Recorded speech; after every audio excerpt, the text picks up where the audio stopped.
lives ended on August 29th, 1997. The survivors of the nuclear fire called the war Judgment Day. They lived only to face a new nightmare, the war against the machines.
Says 125 gets you straight to the head of the line. You don't have to be a part of the alliance. You don't have to be part of the group. Wait a minute. And the biggest thing is you don't have to wait. You hop, skip, and jump right in front of everybody. 125 gets you there. You do that 3 times, and you get mashed down to the $75 rate for perpetuity. Yes! Also, there is a band review option.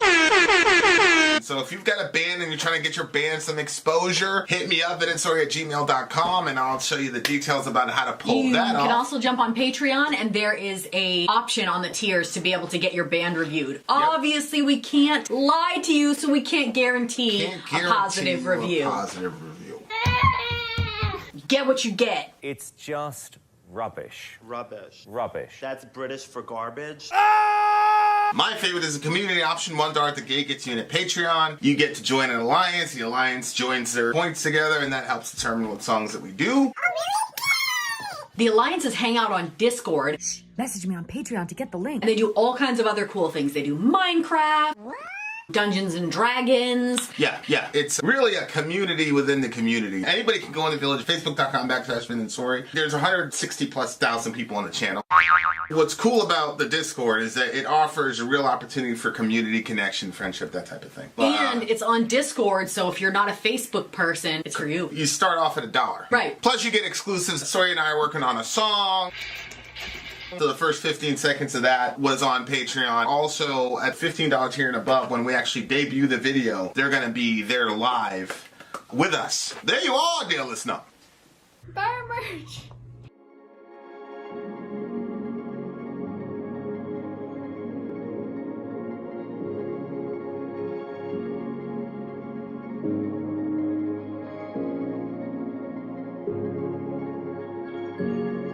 Okay, so tonight we have... Buy our merch indeed, and child shall lead them. What, did we forget the whole thing? We were muted.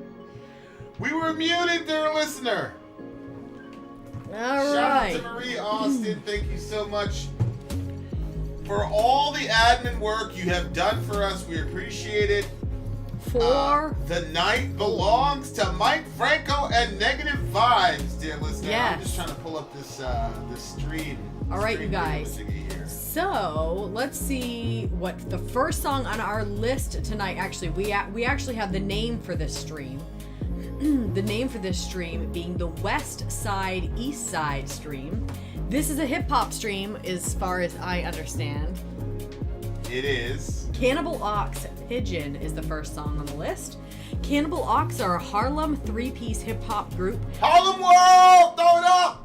Comprised of rappers Vordul Mega and Vast Air with DJ producer ELP, who would later shake the scene a second time with Killer Mike as Run the Jewels.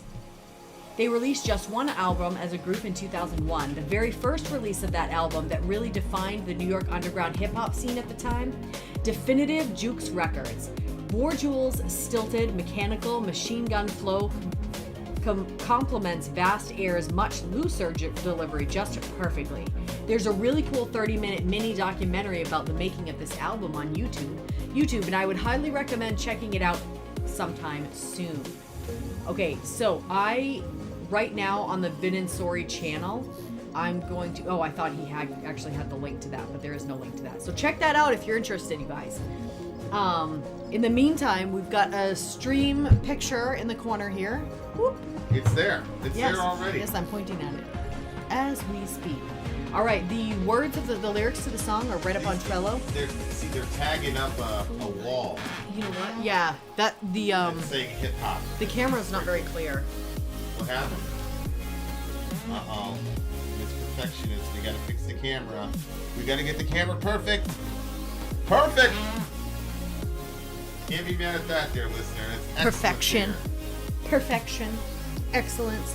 All right. Did YouTube nuke your channel? I don't get notifications for your videos anymore. YouTube is very interesting. I'm not going to say they nuked their channel. What I will say is that if you have a problem with that, which a lot of people have expressed, unsubscribe and resubscribe and then hit that bell button. And also like this video, because the less and less you like a video, it tells YouTube you're interested in those people. Exactly. So some of it is conspiratorial, like, oh, they don't want us to have the channel. But some of it is like the video. So one of the easiest ways to get us a notification for when we've gone live, because we've gone live for the last 2 days in a row, is like the video and subscribe and resubscribe. You should be in good shape. Let me fix this background music, because we're dealing with hip hop, not metal, which generally drowns it out. Everybody's saying background music way too loud, so let me turn that. Yeah, I don't even hear the background music. Do you? Well, that's because I just turned it off. I didn't turn it off. I turned it down. We had the mic on cardioid, so we should be in really, really good shape right now. All right, dear listener, here we go. Amy Lee's in the house, so now we really gotta bring our A game. We got Mike and Amy in the house. Can't have any weak sauce. reviews. No, nothing. No weak sauce, anything here. Okay, Cannibal Ox, Pigeon. Cannibal Ox, Pigeon, song number 1. Not Cannibal Corpse. Cannibal Ox. All right. Pigeon, song number 1. Where is it? Where is it, Yavasul? Okay, there it is right there. Boom bap.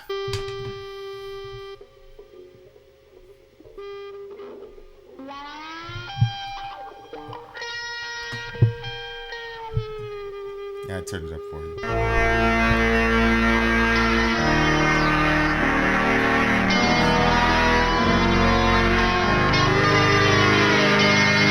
Metallic wing pigeon, cannibal ox.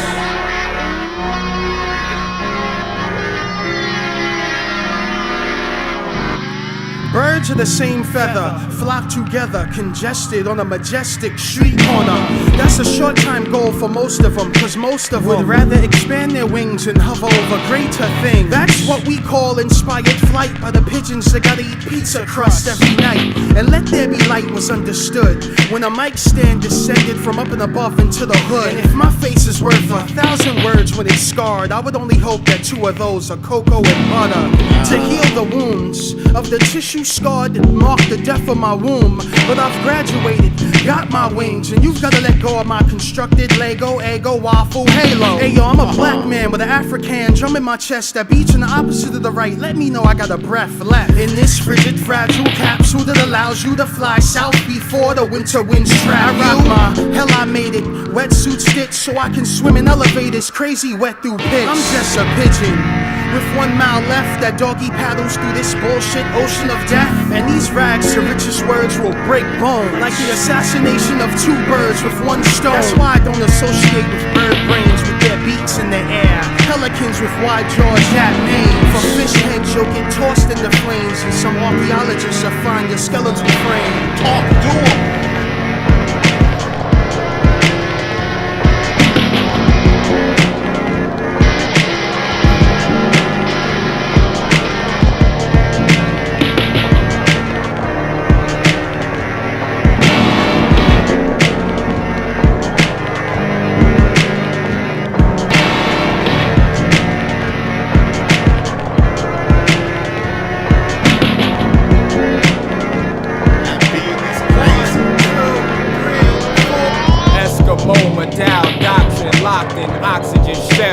Shot plated metal lung with spun kids carousel. Mega alarm technoloid. These boys fight for all swinging 2 toes very well. Territories jubilated mega noise when ironworks bullet shot animated mad windows with fireworks shining. Summertime hydrants flash passing cars now run ghetto tyrants. These faces carry scars mega large. Pigeons turn penguin talk fake on cellular. Detached Christ word, but freeze frame gold chain swing sun guard iceberg gem shines on the neck ghetto flight bird getting fly like word. Let it settle. I remember cats snatched off the pedal, stealing bike days. Do rags worn tight, piranha bite wave. Smoke Chiba through the lung Arabian camel, fast like a cheetah. Now I'm knocked off my African sandal. God damn you, Ethiopian skin mechanical, trapped in ghettos mega yard where mega hard arms swinging metal palm iron skin leopards, holding evil metal eagle attached to desert. Paranoid fingertips stitched with 350 plus 7 metal shit, tucked behind a belt, ghetto style like delicate street etiquette. Never lactose metal cow, got milk in the gut settling. Cats gotta eat, swallow beef horribly, melanin mahogany. Black boys feed face arachnoid. 8 arms working short circuit, manufactured, crack melted, slinging shotgun through the mouth of cracked helmets, black felted, capsule, pop flow, shot heavy through the nostril, brain sizzle, grab the pistol and get hostile. He caught you alone, fuse blown, unemployed, screaming that's why I robbed you. Tired of the Medicaid, deaded by the car, no containers filled with lemonade, you better get a job, mother talk. Just another hawk, humiliated, bodega, food stamp transaction. Left field corners buckle me accompanied by evil hands clapping. Rocking my hell, I made it wetsuit stick so I could swim in elevators, crazy wet through pits. I rock my simulated air tank bit so I can leak pressures of oxygen when my mic slick. I'm just a pigeon.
right, that was the first group. This is song 1 of Hip Hop Night, Cannibal Ox. Not Cannibal Corpse. Cannibal Ox.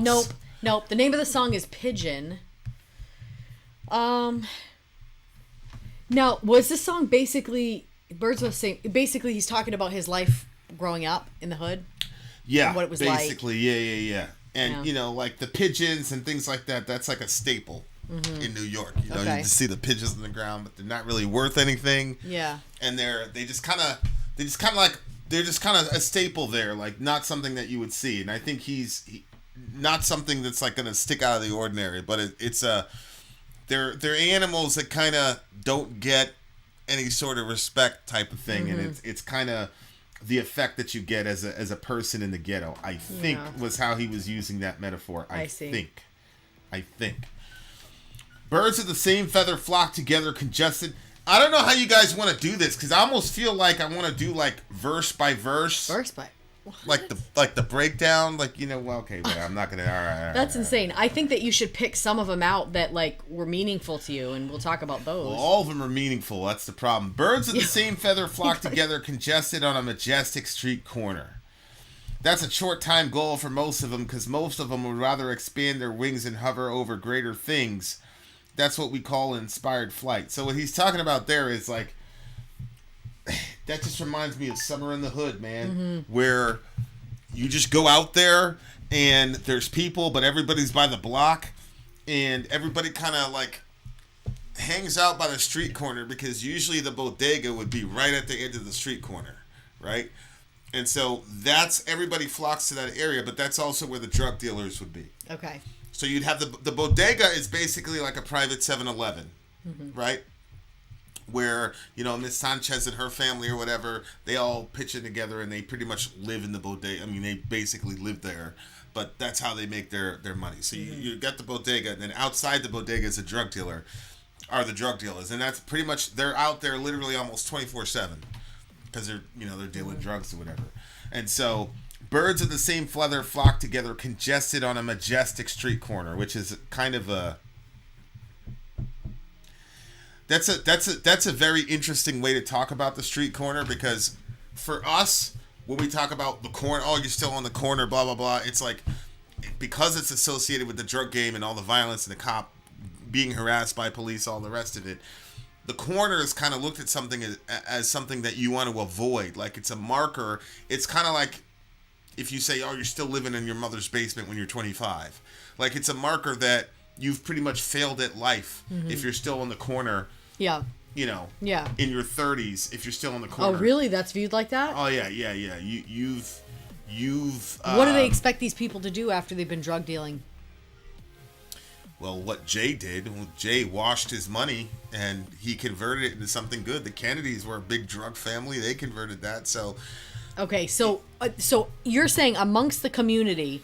Yeah, they all feel like you should be done doing that at a certain age. Yeah, you shouldn't be. I didn't know that. You shouldn't be on the corner selling nickel bags. I guess I thought it was like, well, yeah, nickel bags. You're selling nickel bags and shit because look, you're vulnerable to the police. Yeah. You don't have any, so you should be out of there, and you should be bigger in the drug game to where, in your parlance, basically like you're a manager, you have people working for you. You should not be on the corner. Oh. Not that you should get out of the drug game then. They're just saying you just shouldn't be running the corner. Oh, that makes sense to me. Okay, sorry, I misunderstood. If you're on the corner, you're a low-level drug dealer. Yeah, that's like you own a grocery store and you're still bagging the groceries and bringing in the car. And that's where the cops, jam you up and all the rest of it. So, but he describes the corner, though, as majestic. Yeah, that's really interesting. Which is brilliant. Why? Well, because, like I said, the corner is usually looked upon as something terrible. Yeah. And it practically and socially, but it's majestic because the people there are still people. You see what I'm saying? And there is something like, I don't want to say beautiful, but there is something kind of homey about, once in a while when I go back to New York and I see dudes like, around the block, and by the, hanging around by the bodega, it definitely like. It stirs up nostalgia. You know what I'm saying? Even if it was negative, I saw a lot of crazy shit happen on those corners. That's where dude got shot. Yeah. That's where, you know, like, so. Yeah. But at the same time, it's still majestic because those are your people. Your people are still there. That's a short time goal for most of them. Because that's what they say. Like, oh, I'm just going to do this for a little bit. Yeah. Blah, blah, blah. Yeah. But then it's like a little bit turns into how long? You get all this fast money. You're not just going to... You see what I'm saying? Like, when you get fast money like that, you're not just going to... You have to be really disciplined to take the money and do what Jay did with it.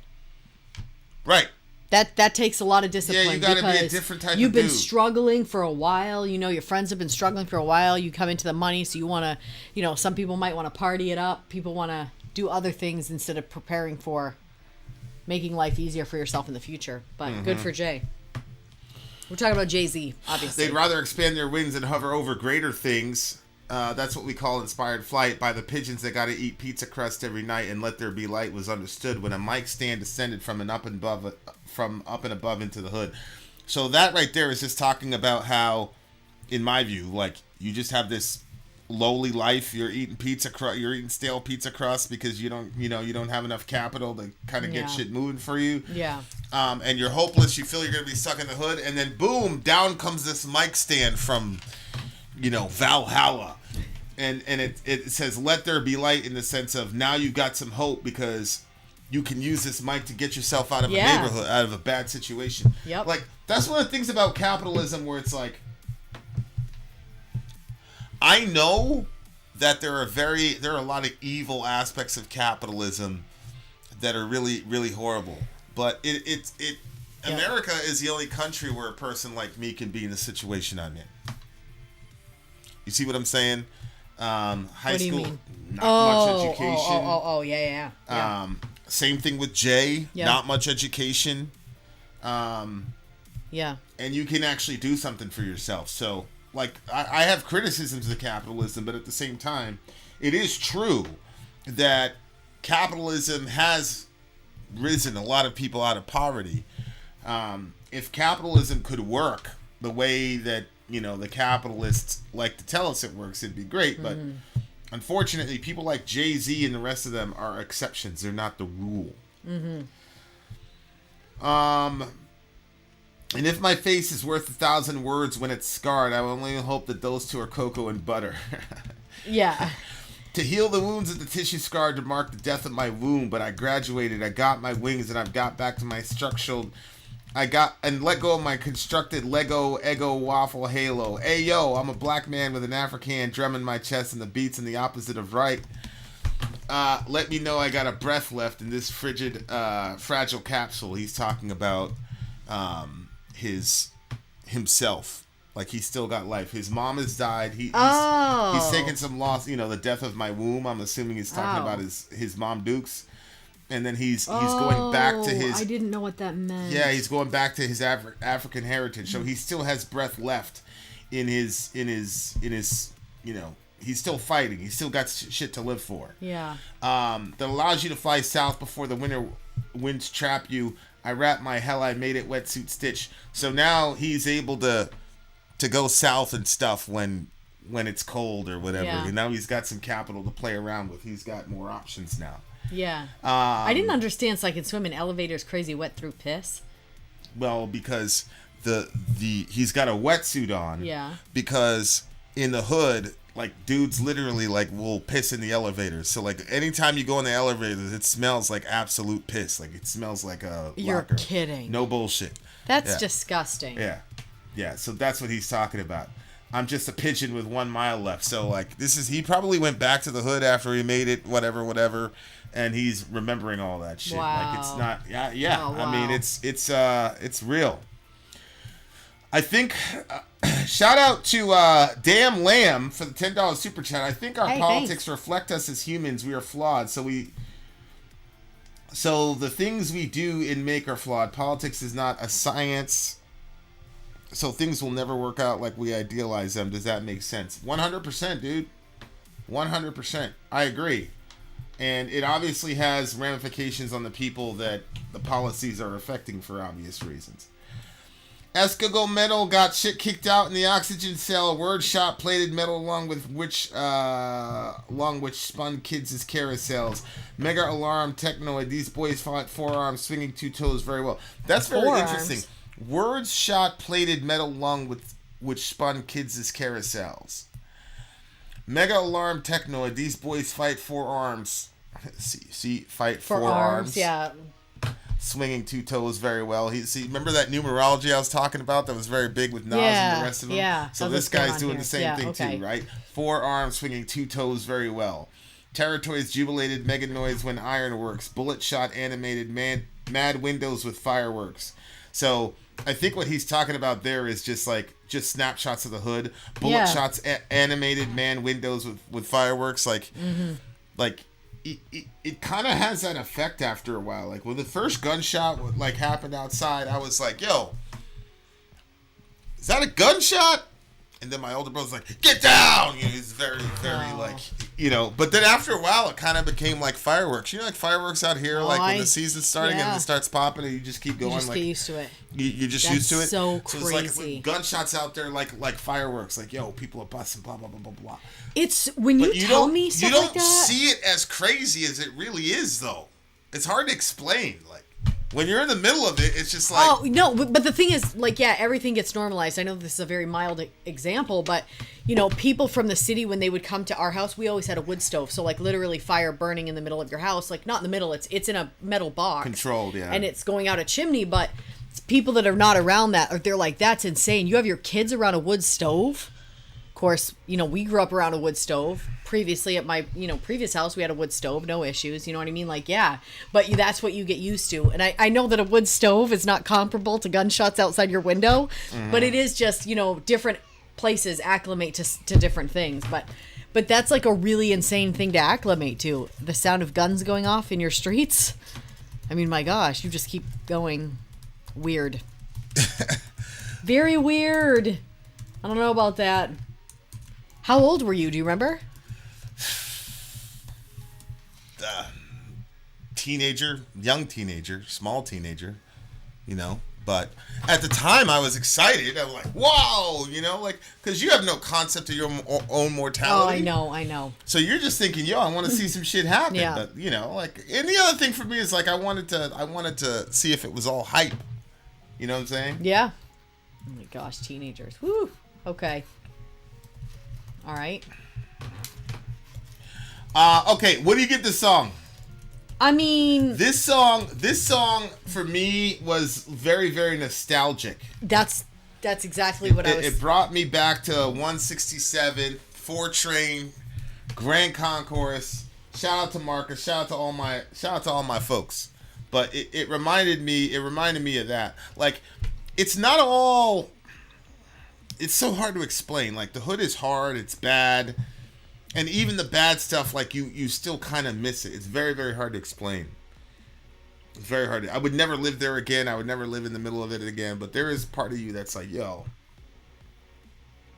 I was listening to this thing. It is kind of nostalgic. I'm not going to... I don't know why it's nostalgic for me, but it is. Isn't it interesting to think, sometimes we're bent on, looking at the negative, and sometimes we're bent on looking at the positive, if you looked at all the negative from that time period, you'd be like, hell no, I don't want to, there's no nostalgia there. You know what I'm saying? But there's obviously the positive that you in your mind, you kind of separated them out so that way you could still, there was some, when you talk about sharing sodas, you and your friends, going in there and you get a quarter and you get a soda and then everybody shares it with each other. And just some of the, I guess even...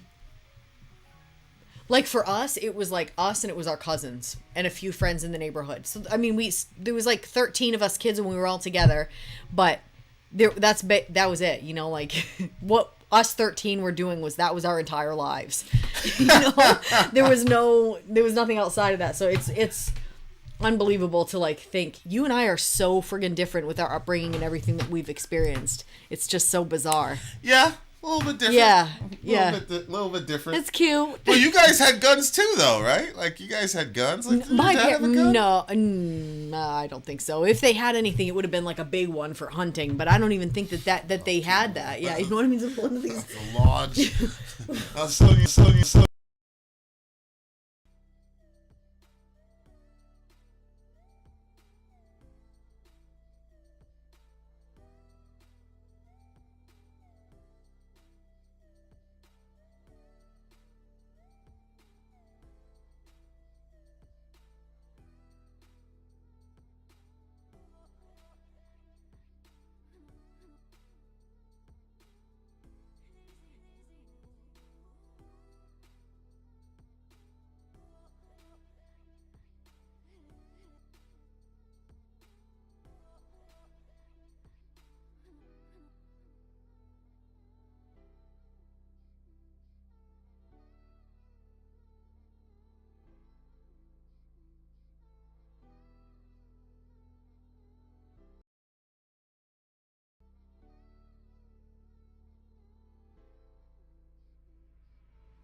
No, I don't Okay. think so. All right, guys. I think we can load them. Okay, so obviously the song itself doesn't bring any nostalgia for me at all, and some of the spots were kind of shocking. The sound of it spots was, were, what was shocking to you? well, This is interesting. you know, I'm just talking about like where the guns were going off. Where was that? I mean, you know what I'm talking about. The craziness.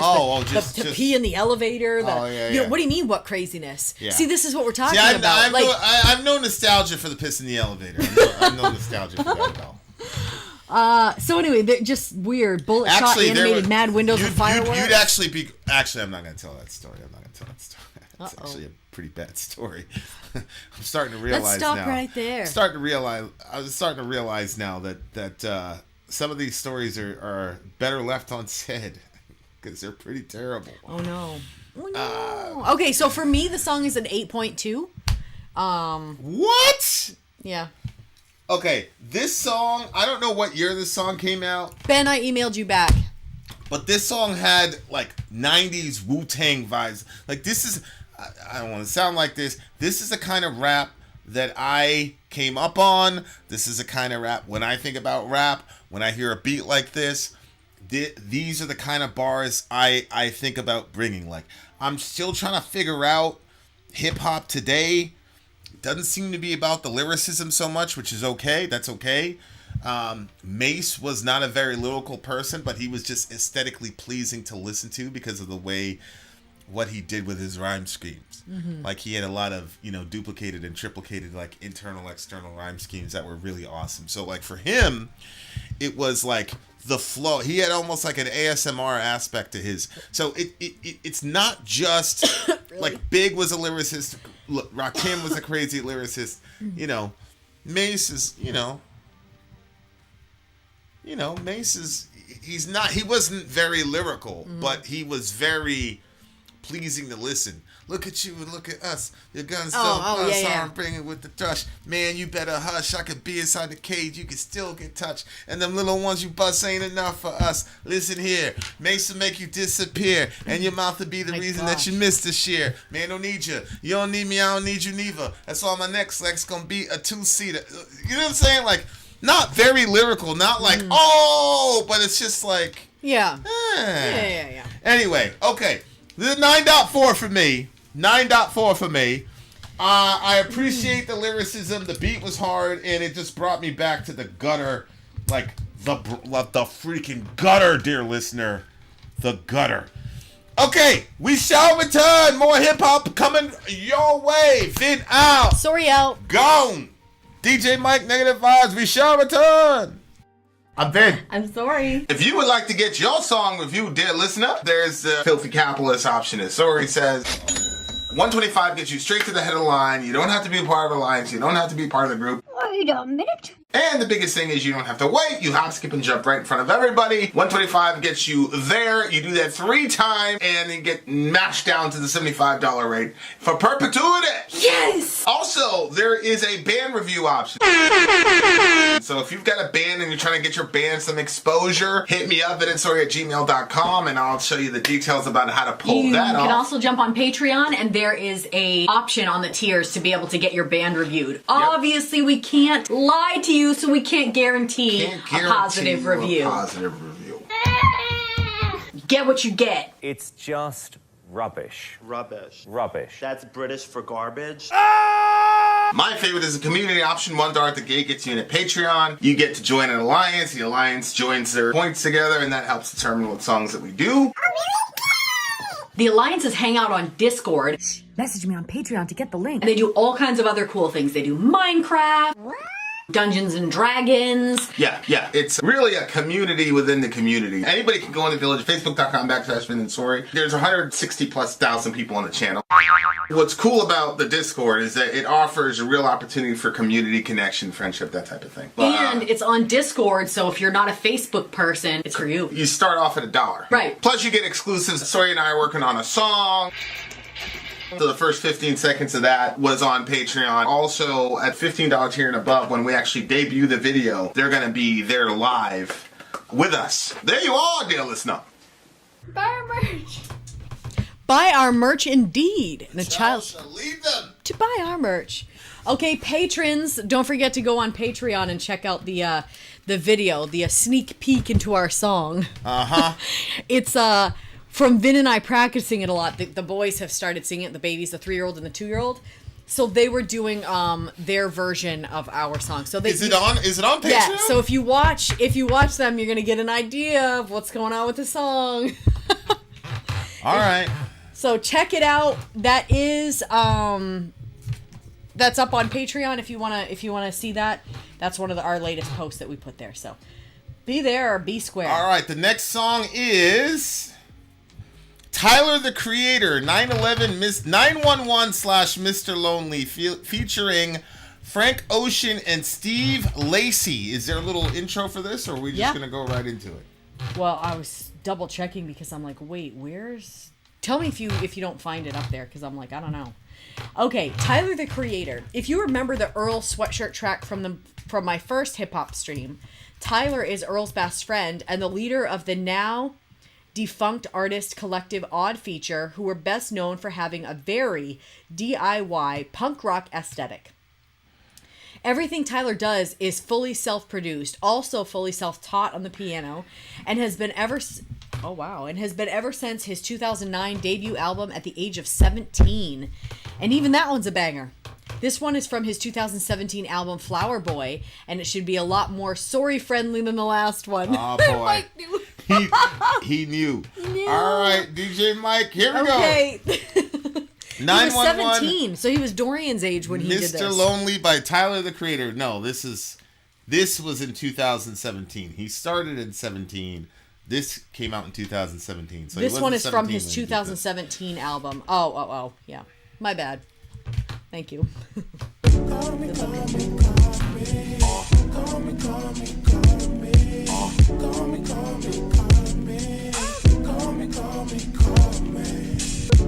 How you doing? My name is Lonely. Nice to meet you. Here's my number. You can reach me. 911. Call me sometime. 911. Relationship song. Yep. Some smoothness to it too.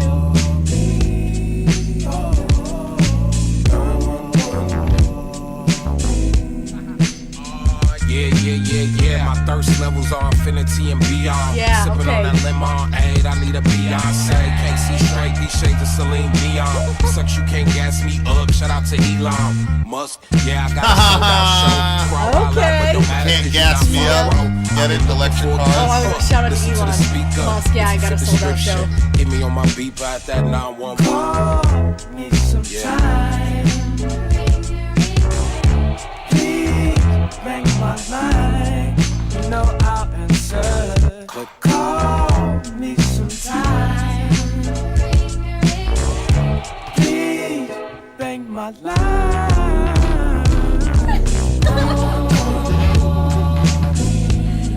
Call me sometimes you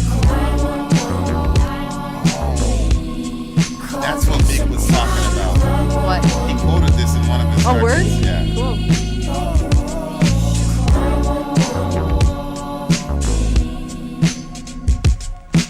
Chirp, chirp, chirp, chirp. Woke up in the burbs, burbs with the birds, birds. Where you used to come and get me with the swerve, swerve. These days you gotta find time, even the night light, work line, without night. 5-car garage, full tank of the gas, but that don't mean nothing, nothing, nothing, nothing. Without you, shotgun in the passenger. I'm the loneliest man alive, but I keep on dancing to throw 'em off. I'm gonna run out of moves, cause I can't groove to the blues. If you know any DJs, tell them to call me at 911. I can't even lie, I've been lonely as fuck. Lonely ass nigga, I've been lonely as fuck. like get I some can't even bitches or lie, I've been something. lonely as Weird fuck. ass nigga. I can't even lie, I've been Lonely, lonely, lonely, lonely. They say the loudest in the room is weak, that's what they assume, but I disagree. Wow. I say the loudest in the room is probably the loneliest one in the room. Attention seeker, public speaker, oh my god, that boy there is so fucking lonely. Writing songs about these people who do not exist, he's such a fucking phony. One thing I know is that I want to win so bad, but I'm not Chicago. Heart is low, it's real low, it's so low, you can't lift me up, I'm like a lotto. From the start, it's been real dark, it's been so dark, I guess that you could call it chalkboard. I'm playing like Hasbro, I'm really sorry, call me Auto. Crashed a McLaren, bought me a Tesla, I know you sick of me talking about cars, but what the fuck else do you want from me? That is the only thing keeping me company. Purchasing things till I'm annoyed. These items just filling the void. Been feeling it for so long, I don't even know if it's shit I enjoy. Current back door, as in that door. My partner is a shadow, I need love. Do you got some I can borrow? Fuck it, I can find some tomorrow, but that never comes. Like a vasectomy, what have I done? I got the talent, the face, and the funds for myself long ago, but I haven't found someone. Mirror, mirror on the wall, the loneliest of them all. Cupid acting stupid, do you got another number I could call? Never had a pet, I never had a pet. There's more fish in the sea, but I never had a goldfish to begin with. I never had a dog, so I never been good with bitches, cause I never threw a ball bitch. I never had a pet, that's where it stems from, my bet. Treat me like direct deposit, checking on me sometime. Ask me how I'm really doing, so I never have to press that 911. Wow.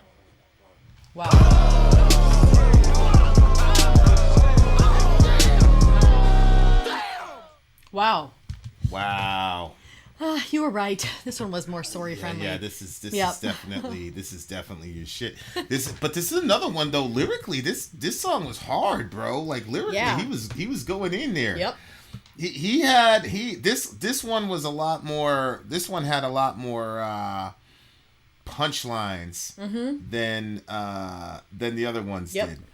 Okay, so the theme of the song was about loneliness, which is really interesting because that's not a sentiment that is expressed a lot in rap. Okay, I was gonna say literally this is the first time I've ever seen this expressed in this type of music. Yeah. Of course, I mean I haven't heard a ton of songs, but yeah, rap.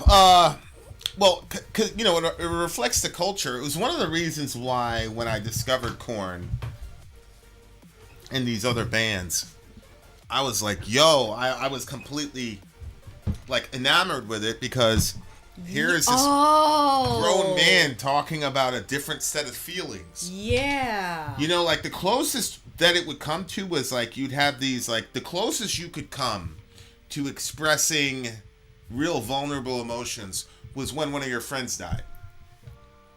So that was the only time. You were not allowed to feel bad if there was a breakup that happened.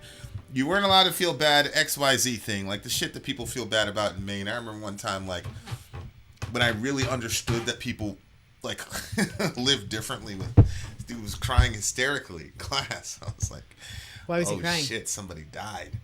And it turned out the Red Sox lost or whatever. And I remember looking at dude, like, seeing him cry, get emotional. I mean, he wasn't like hysterical. He was choked up or whatever. And I remember being like, damn, he lost. I'm like, damn, everything's the same everywhere. He lost one of his folks.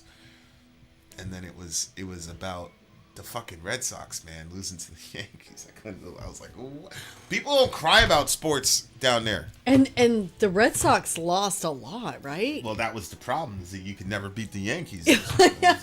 But like, the man was holding on to hope, I guess. It just showed me like, yo, like, I immediately went to, oh, he must have lost someone. Yeah. You know what I'm saying? Yeah. Like, so like that's not an you're only allowed to express that kind of emotion, like if you lose somebody. And obviously, even in the midst of that expression of pain, there is the,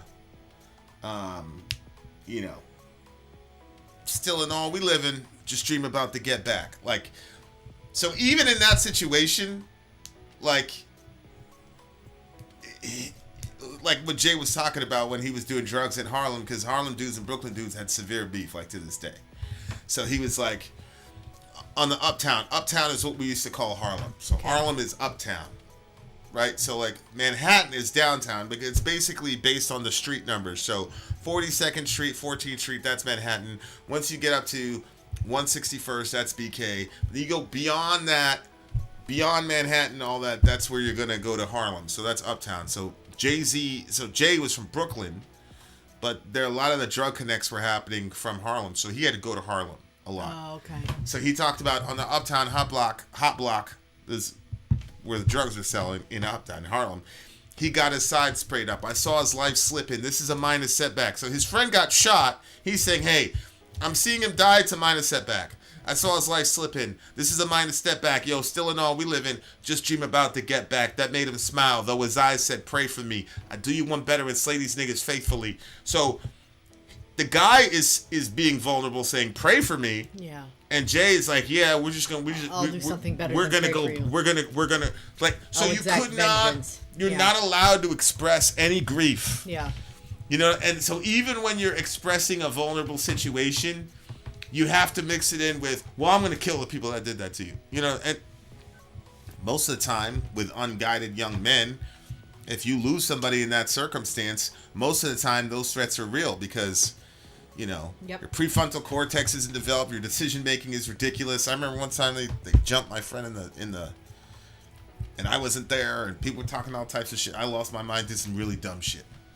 Like, yo, what are you doing? Like, you guys have seen the picture of my school. There was fucking cameras everywhere, all types of shit. But that's where you are. So this right here, like talking about mental health and calling out loneliness, like that is huge. Right, and he's calling it out in himself. That's what I thought was crazy. Like, it's one thing to be like talking about somebody else being lonely, but just say it for yourself. Like, and when he talked about the cars, like when he said the reason that he keeps talking about him is because he's so lonely, that man, that hurt. Yeah, and I know you're sick of me talking about cars, but what the fuck else am I supposed to do? What do you want from me? He said, that's the only thing keeping me company. Right, the cars is the only thing keeping him company. These items is filling the void, he said. Right, and that's the thing is like, what been filling it for so long, I don't even know if it's shit I enjoy. So he's feeling the stuff is never going to fill that. He got famous at 17. So literally he was on his desk doing what we do, you know, like when we try to do songs and stuff. He did that, put it out there, and it blew up. So you got the 17-year-old, and notice he says that boy is lonely. Yeah. He's referring to himself. Like he can't, but some of the lyrics here, when I talk about punchlines though, like this is what I mean when I say punchline. It's an actual category in technique in rap. So look right here, where he says, I can't see straight. These shades of Celine Dion. Sucks you can't gas me up. Shout out to Elon. Yeah. Okay, so when you gas somebody up, it means you're getting them pumped up. Yeah, you're getting them pumped up. You're filling them with basically stories, you know, like to make them feel good. Yeah. Okay. Yep. But notice he says, sucks you can't gas me up. Shout out to Elon. So Elon, his big claim to fame was going away from gasoline cars to electric cars. Okay. All right. See what I'm saying? Yeah. So you can't gas me up. Shout out to Elon. Like, so that right there is like, that's what, you know, that's called a punchline. Mm-hmm. Where it's like, oh, okay, double entendre or whatever. Yeah. I see what you did there. I see what you did there. And it's interesting too, because it was, 911 was the why? thing. But 911 doubles as a call for emergency too. Right? So 911, whatever. That's the only thing I know it as. What else have we? Well, you also have 911 in 9/11, and he's a New Yorker. But if you look at the last line in that song, it's almost a cry for help, because the very last line of the song, he says, "Ask me how I'm really doing, so I never have to press that 911." He said, "Check in on me sometime." Check in on me sometime. Yeah. Ask me how I'm really doing, so I never have to press that 911. Yeah. And it could also be a real subliminal, like, I'm gonna shoot myself, because a 9 would be a 9mm. Oh. Right? So check in on me so I never have to press that 9. Oh. So it could be.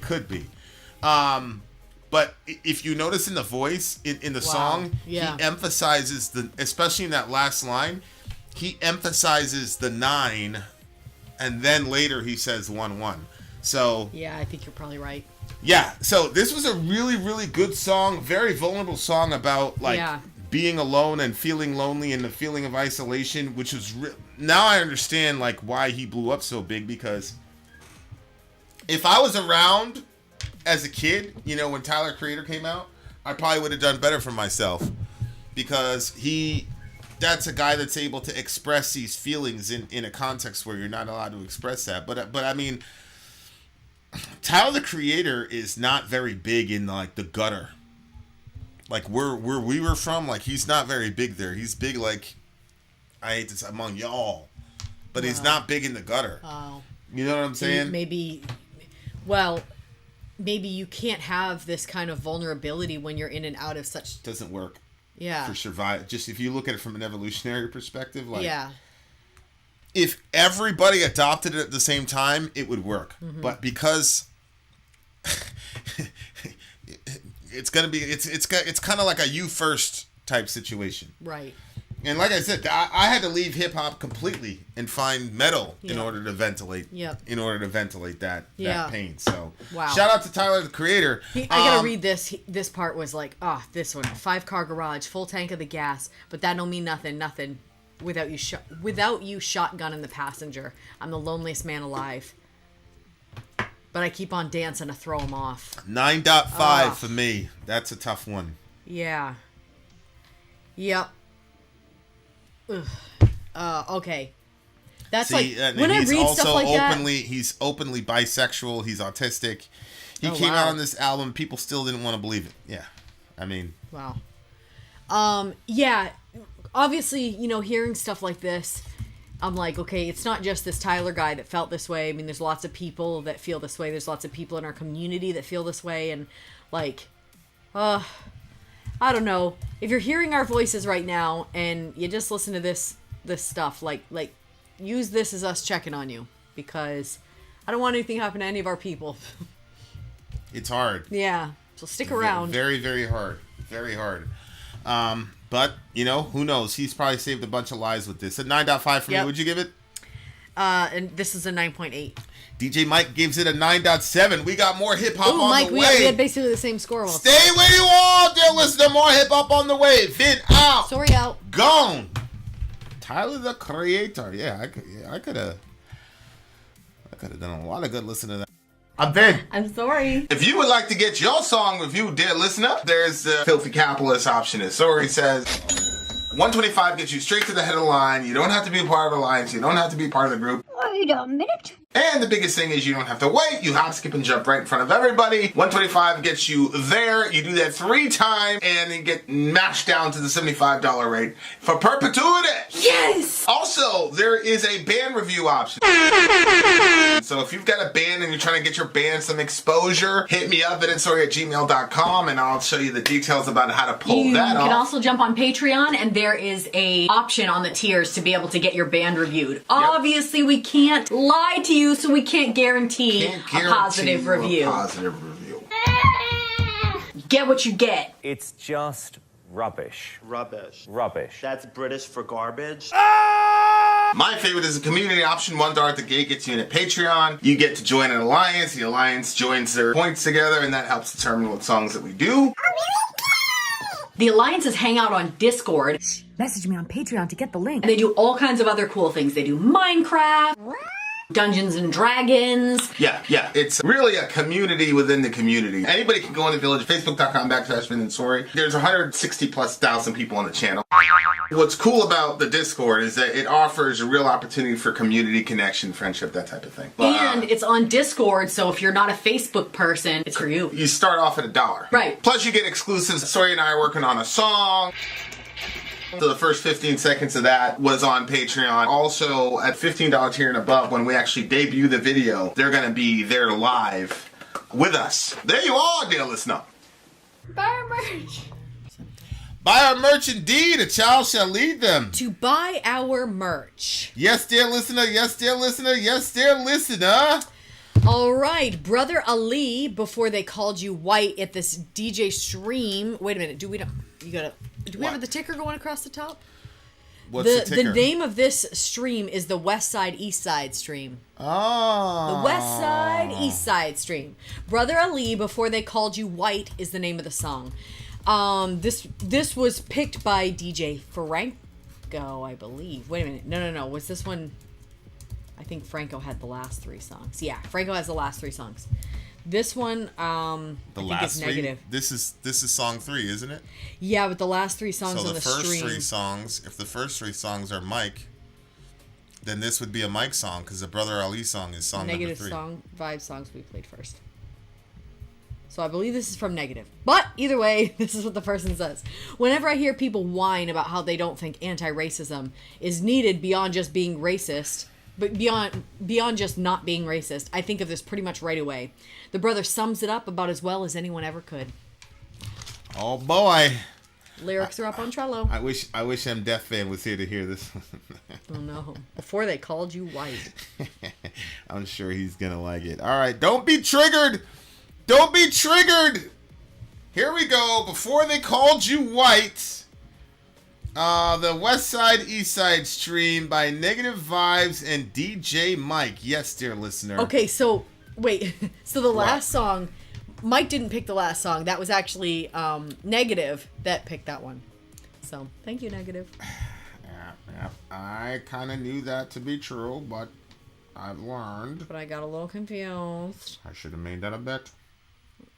I don't think I would have bet with you. Before they called you white. At what point did poor European people that used to rebel against the ones that forced them to work land they didn't own and die with nothing of their own, what was it that turned their hearts so that they start to identify with power even though they're powerless, identify with wealth even though they're broke? It's the invention of whiteness. They call you white by white standards. Damn what they talking about. You man first. Stand and curse the dirty hand that first crafted the plan. Spread it through the land and shattered the damn earth. This is sickest system that ever existed. Since this earth's beginning commenced its twisting. How you convince a man with rare blood to bleed? Completely devalue what a human being means. Nobody called themselves white several centuries ago. They were living off the land with the trees. They were Dutch, they were Irish, they were German, they were Greek, with culture, families, tradition and beliefs. And rich blood suckers saw new soil to seize. And they ain't about to get their hands dirty, cracker please. Swindled you to trade in your identity, showed you pie in the sky, promised you a peace with symbolic image in the scripture that you read. White holy angels and black evil demons. You were so starving that you started to believe it. Now you die colonizing for somebody else's greed. Don't you see the overseers are still in the field? Every breath of water and breathe is still in the jail. You will never own that farm or the prison for real. Terrified of the time when your victims rebel. Listen, you don't fear them, when you feel the blood on your hand, all the ugly you done to that man, that woman, that child, that land, that sea, that sky, that they look you in the eye and demand that you tell them why. All them years whipping and lying and killing, generations of poison and bombing and drilling, all designed to turn the hearts of your children to stone. Got post-traumatic slave master syndrome. How the hell are y'all gonna heal, be made whole? You identifying with the people in control. You can't throw a human in the bottom of a boat unless somebody got a damn chain around your soul. In that middle passage asking who got stole. A hot auction block where your blood ran cold. And every day a cop let them shots explode. You gon' have to find a way to regain your soul. I said that I can't see itself. It can't sit back, critique itself and peep itself. It need help. Take the sword for example. No matter how hard it can't carve its own handle. Said that I can't see itself. It can't sit back, critique itself and peep itself. It need help. Take the sword for example. No matter how hard it can't carve its own handle. The inner city of our cities is like another country. The rules are different. It's almost like you need a passport there. The police treat people differently. When I lived out in the suburbs, if my car broke down on the highway and a state trooper pulled up behind me, I wouldn't have been scared. I'd have been glad. But young man after young man after young man had been beaten by the police, and the only way you know, you got to be with the people, and we live separated. We go in air-conditioned cars and we stick on our interstates and hang out with people just like us. Well, by God's grace, I was brought into this and seeing how race plays a part and how poverty plays a part. And my job is to go out to the American people. Who was that? I don't know. I'm assuming Genius will tell us who that person is. No, I don't know who that is. Okay. Wow. What he's articulating here is an idea called critical race theory, and that looked to be a quote from somebody in the ACLU. Oh, you know what? I'll copy and Google search it. So I've already done this. Oh, okay. Okay. So he's talking about Negative Vibes try to figure out where that quote was from, but he couldn't find it anywhere. Okay.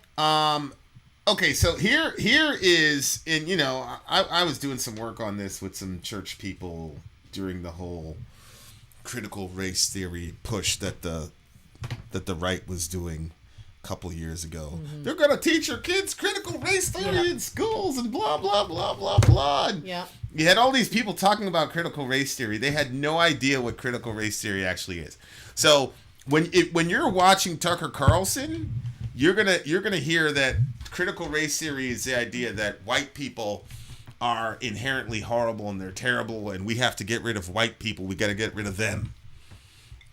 And so you would have these quotes where Tucker would say right here, like, whiteness is a disease, it's an illness or whatever. And Tucker would say, see, they want to get rid of you. This is what they're teaching your kids in school, that you're teaching your poor white kids that they're a disease and all the rest of it.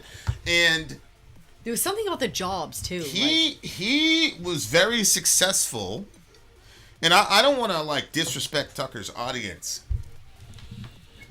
but he was very, very successful in getting his audience to believe that that's what was happening. And most people are not going to be like, well, let me look at that myself. So here is what critical race theory actually is. And this is Encyclopedia Britannica. You know, I showed this to one of my. I said, you know, this is Encyclopedia Britannica. Can we at least agree that they might know what they're talking about?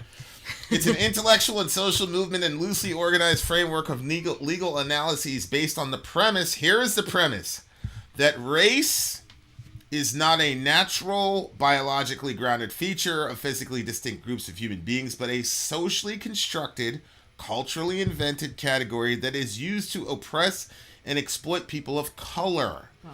Critical race theorists hold that racism is inherent in the law and the legal institutions of the United States insofar as a function to create and maintain social, economic, and political inequalities between whites and non-whites, especially African Americans. Critical race theorists are generally dedicated to applying their understanding of the institutional or structural nature of racism to the concrete, if distant, goal of eliminating all race-based and other unjust hierarchies. Okay. The salient point here is that critical race theorists do not believe that race is an actual thing. Okay, they believe that race is not a biologically grounded feature of physically distinct subgroups of human beings, but a social construction. Okay, so then race and colors become, and we talk about this, something is color coded. So like, for example, our traffic communication is color coded. Yeah. Red means stop, green means go. And so what the critical race theorists are saying is that these people color coded our society. Oh no. Red is an arbitrary color, green is an arbitrary color. There's nothing about red that says you should stop. Right. That's a fiction that all of us are agreeing to believe. Exactly. In order for society to run. And so their argument is, look, race is not real. It's a fiction that we have poured into society in order to generate a certain kind of result, namely the one color-coded group on top and the other color-coded group at the bottom perpetually in a systemic fashion. Okay? So what the critical race theorists were saying is they're saying, listen, there's no such thing as race. Race is a color code. It's a societal color code that's designed to keep certain people down and keep certain people up. And so that's what critical race theory is, and that's what was being discussed at the height of academia, all the rest of it. And Ben Shapiro, who's an actual law student, knew this. And so he wasn't saying the same stuff that Tucker was doing, but he would never go out and correct him. This is one of the things that really, that to me was the end of me in the right wing. Oh, really? Really, that was it. Well, it wasn't the fact that they were racist, because I don't believe that every right winger is racist. I'm talking about at the institutional level, because I believe all of these organizations, whether they're Democrats, Republicans, including progressives, I believe they're all racist. But my problem is how explicitly they lied about this topic in order to generate support in their voter base and whatever. They were willing to lie, and they literally came out and said, we're lying about this to get people not even to think about it. James Lindsay said that on Twitter. Wow. So that was my problem. My problem wasn't like the racial aspect of it. Like, my problem is you were knowingly lying about what people actually believed. And then I would post a video from the woman who actually coined the term critical race theory, where she said this stuff. Wow. It didn't matter. All this is just some liberal blah. I'm like, what are you talking? This is the person that coined the term. What do you mean? Nope, Tucker knows more about it than her. Okay. That to me, I was like, okay. So like, it's very important, because when you hear things like we need to eliminate whiteness or whiteness is a disease, they're not talking about white people. They're saying the color code, the color coding that our society has is diseased. Yeah, and for sure. And when you are, this is why this is why I said, like, this is about power and human sinfulness. If black people were at the top of the pile in America, we would do the same thing. Right? So I don't believe that there's something uniquely wrong with white people. Yep. There is something wrong with white people. That's the same thing that's wrong with the black folks who sold their own people into slavery. Yep. It's called the sinful nature. Yep. And so for me, it's like, okay, how is the sinful nature going to express itself? Well, here's a mathematical formula. 100% of the time that a group of human beings has had power over another group of human beings, they have always abused it. 100% of the time. There's never been a time in human history where you had a minority group of people that were not exploited and treated unfairly by the other group. Go ahead. Well, if you think about, like, parents with children, like, that is a group where we, like, the adults have the power over the kids. They have no, you know what I'm saying? Like, but that relationship does work because parents love their children, and so they want the best for them. I agree, but so I still say though that parents, even parents that we would not look upon as abusive, but I still think that that dynamic is still there. Let me give you an example. Well, I told Orion, man, get out of here, because I was coming out of the shower, and I don't like kids upstairs when I'm in the shower or whatever. So I got out. I said, man, get out of here. And 2.5, 3-year-old Orion looks at me and says, do not talk to me like that. And I said, what would have happened if that would have happened at your house? Oh, I would have got in trouble for sure. That's what I mean. Never been able to say something. That's what I mean. I apologized to him because I was wrong. Yes, I'm just saying. But the dynamic is that does not happen. No, it doesn't. I'm just saying that when you have relationships we can't eliminate all power structure relationships. I mean, the world has to have designated leaders. I mean, we can't just have everybody just running around with no leadership. I didn't say we need to eliminate. What I said was every time that there is a power inequality, the group in power is always going to use that power for their benefit at the expense of the other. Right, and that's why I was saying 100% of the time. I think, eventually we have to get to the point where don't you think, what's the fix? Well, I'm a Christian. The fix is Jesus. He's the only love. God is love. Well, Jesus. Yeah. Because unbelievers love their kids too. But they don't have a paradigm for how love actually works out in the real world. So when I have a 3-year-old that's looking at me with a very angry face saying, do not talk to me like that, somebody has to arbitrate between me and that child. Who's right? Who should apologize? Now, the normal decision is, the parent is right because we're parents and we set all the rules and kids don't set rules for society. So what I'm saying is, in that moment, I was misusing my power and authority over that 2-year-old. But the 2-year-old is able to advocate for himself and say, don't talk to me like that.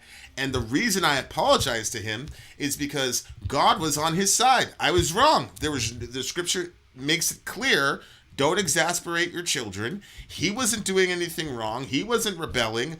I was the one with the bad attitude. He has every right to look at, and point his finger at me and say, don't talk to me like that. What I'm saying is, if you don't have a third-party arbitrator above that, I'm going to go, get the fuck out of here. You're 2. You're lucky you're not in trouble. Get out of here. Which is how most parents would handle that conversation. Right? Mm-hmm. So that's what I'm saying. What I'm saying is, anytime you have a power dynamic that's unequal, the person in power is absolutely going to abuse that power unless there's somebody above them to tell them you were wrong and the person that's weaker than you is right. That's what I'm saying. Okay. All right, I'm with it. I'm with it. My point in saying that is to say there is nothing wrong with white people or men or, cis white males, which is like the group now that we're all supposed to hate, is cis white males because they have all this privilege. Mm-hmm. Well, they do have privilege and they do have the most power in the world as it stands right now. But that doesn't mean that there's something particularly wrong with them. It just means that they have the power that affords them the least amount of accountability. And if we switched it, we would do the same thing. Yeah. And I know that because while I agree there's lots of men shoving women into abortion clinics, there's still women going out and saying, hey, it's my choice. Oh, yeah. Because there's that power imbalance. So it's like, hey, it doesn't matter. Yeah. And he even said, who told you? He said something about, who told you that there were some humans better than other humans or something like that. Which is a crazy line. So, yeah, right there. It says, how can you convince man with red blood to bleed completely devalue what a human being means? That's a crazy line because the question is, he doesn't say what a human being is. He said, you're devaluing what a human being means. That's something completely different. All right? That's something completely different. Because you're saying that there is something metaphysically, transcendentally important about human beings. You're saying that I mean something. A rock is something. It doesn't mean anything. Mm-hmm. You have to pour that meaning into the rock. So you have to say, this is the Liberty Rock, or this is Plymouth Rock, or this is an altar. And so an external force comes and pours meaning into the object. Okay. What is a human being? I am a human being. What is Vin? I am an object, but I have meaning. But the question is, from whence came that meaning? I could say the settlers poured meaning into Plymouth Rock. I could say the girlfriend pours meaning into the diamond ring. Okay, so if I'm a human being, where did my meaning come from? Not my value. Not my ontology, but what I mean. I mean something. And that's a very, very important line. But we have an understanding of ontology and meaning in the term image of God. So what that means is, the meaning that I have is when I see Tasco walking around, or when I hear Tasco talking, or when I hear Emmy talking, I am hearing somebody who represents God on the earth. That's what they mean. She means God on the earth in the way that she reflects God. People have actual meaning, and that's why there's so much depth to each human being. That's why there's so much value to the human being. It's because we mean something. But if you live in a universe where there is no creator, then who's pouring meaning into the object? Right. Every object that means something, right, that has a person who pours that subjective meaning into it, and it has to be external. And that's why at the end of the song, notice what he says. At the end of the song, he says, the eye can't see itself. It can't sit back, critique itself, and peep itself. It needs help. Take the sword, for example. No matter how hard, it can't carve its own handle. I like that part. Right? So what he's saying is, we need somebody from outside to arbitrate. The eye can't see itself. The mouth can't hear itself. Right? I agree, Tyler. I agree. We need somebody from outside to tell us what a human being is as far as meaning goes. And if in the minute that you lose that person or that objective being that's above the object to pour meaning into it, the minute you lose that, you get Holocaust, you get millions of abortions, you get sexual assault, you get racism, you get all of that, because you don't know what a human being means. If I knew what a human being meant, I could never sexually assault a woman. I'm going to go and sexually violate somebody who represents God on the earth in a way that nobody has before or since. Men, if they saw a woman walking down the street with that vantage point, would be more inclined to worship her than to lust after her. That should be the problem. The problem should be a worship problem, like, yo, this girl represents God, but she's not God. Those are the problems that we should have, but those aren't the problems we have, because we've taken away that objective source of meaning. And so now what happens, if you see a girl walking down the street, her meaning becomes altered.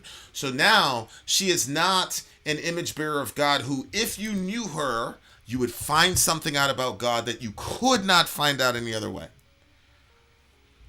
But you're not looking at her that way. You're looking at her as, oh, the meaning of this girl is the satiation of my lust. That's what she means. So women represent the fulfillment of my sexual desire. Right? Instead of saying women represent the fulfillment, because God is so big that one person, aside from Christ, cannot embody all the attributes of God. He needs to democratize that around billions of people, and she's one of them. Holy shit, I got to get to know her.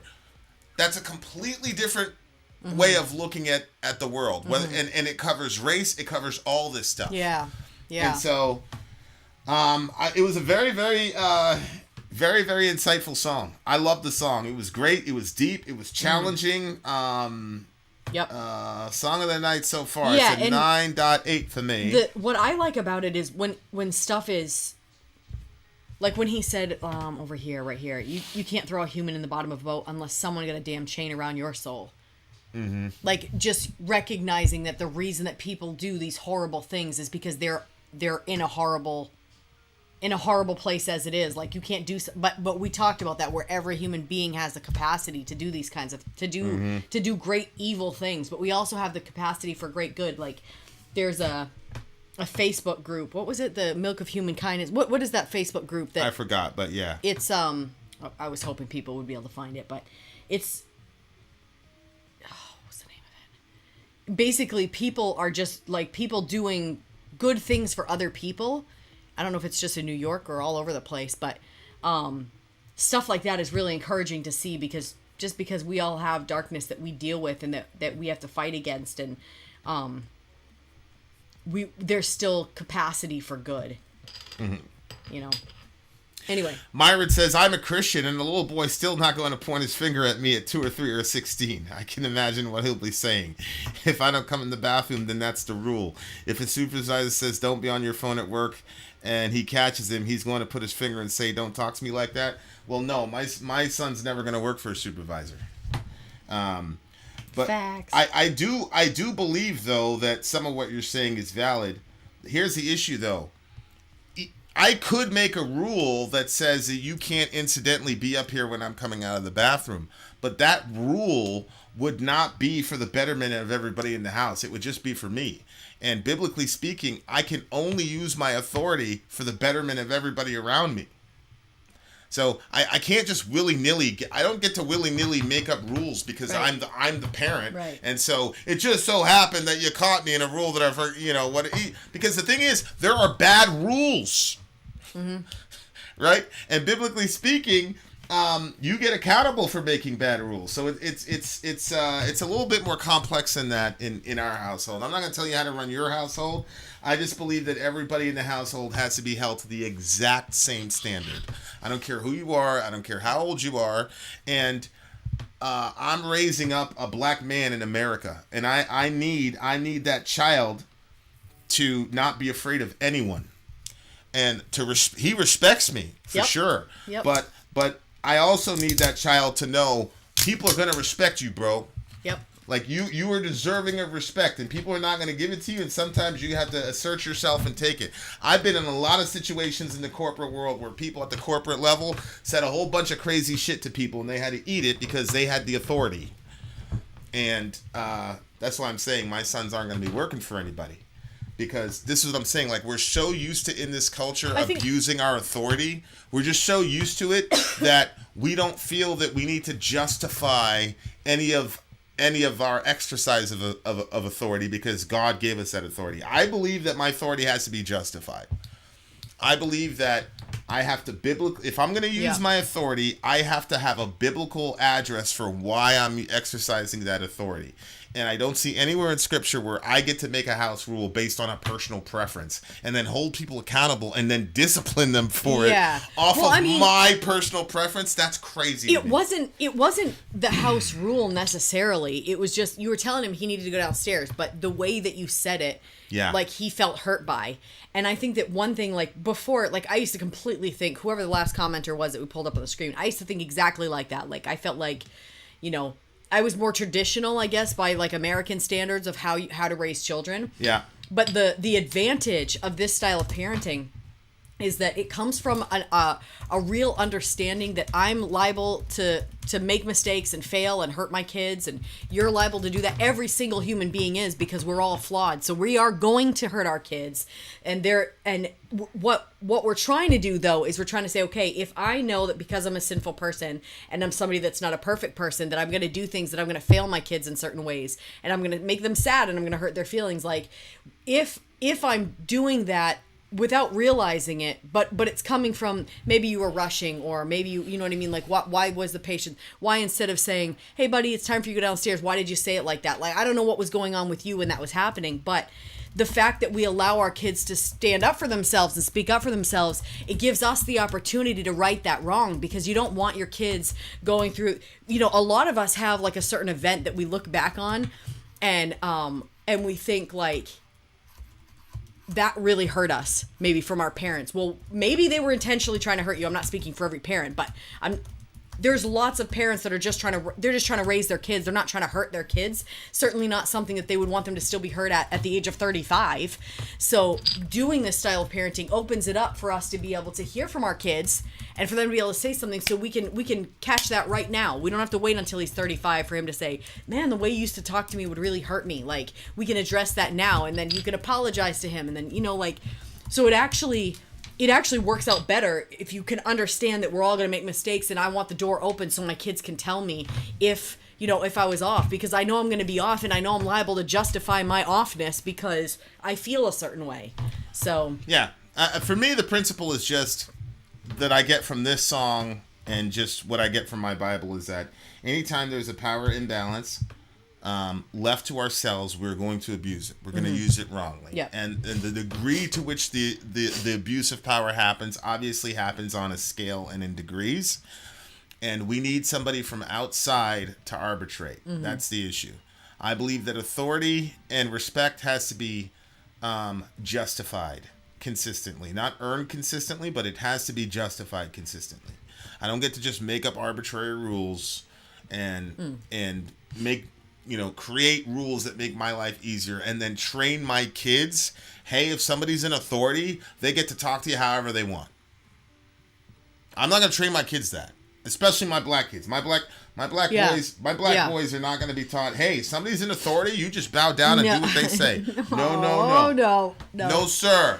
That won't be happening. No, sir. All right. And I just got pulled over today about a couple hours ago. I wasn't nervous. I wasn't afraid.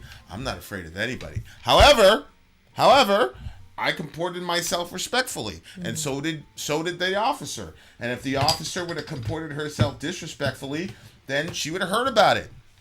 Ask Officer Holtz.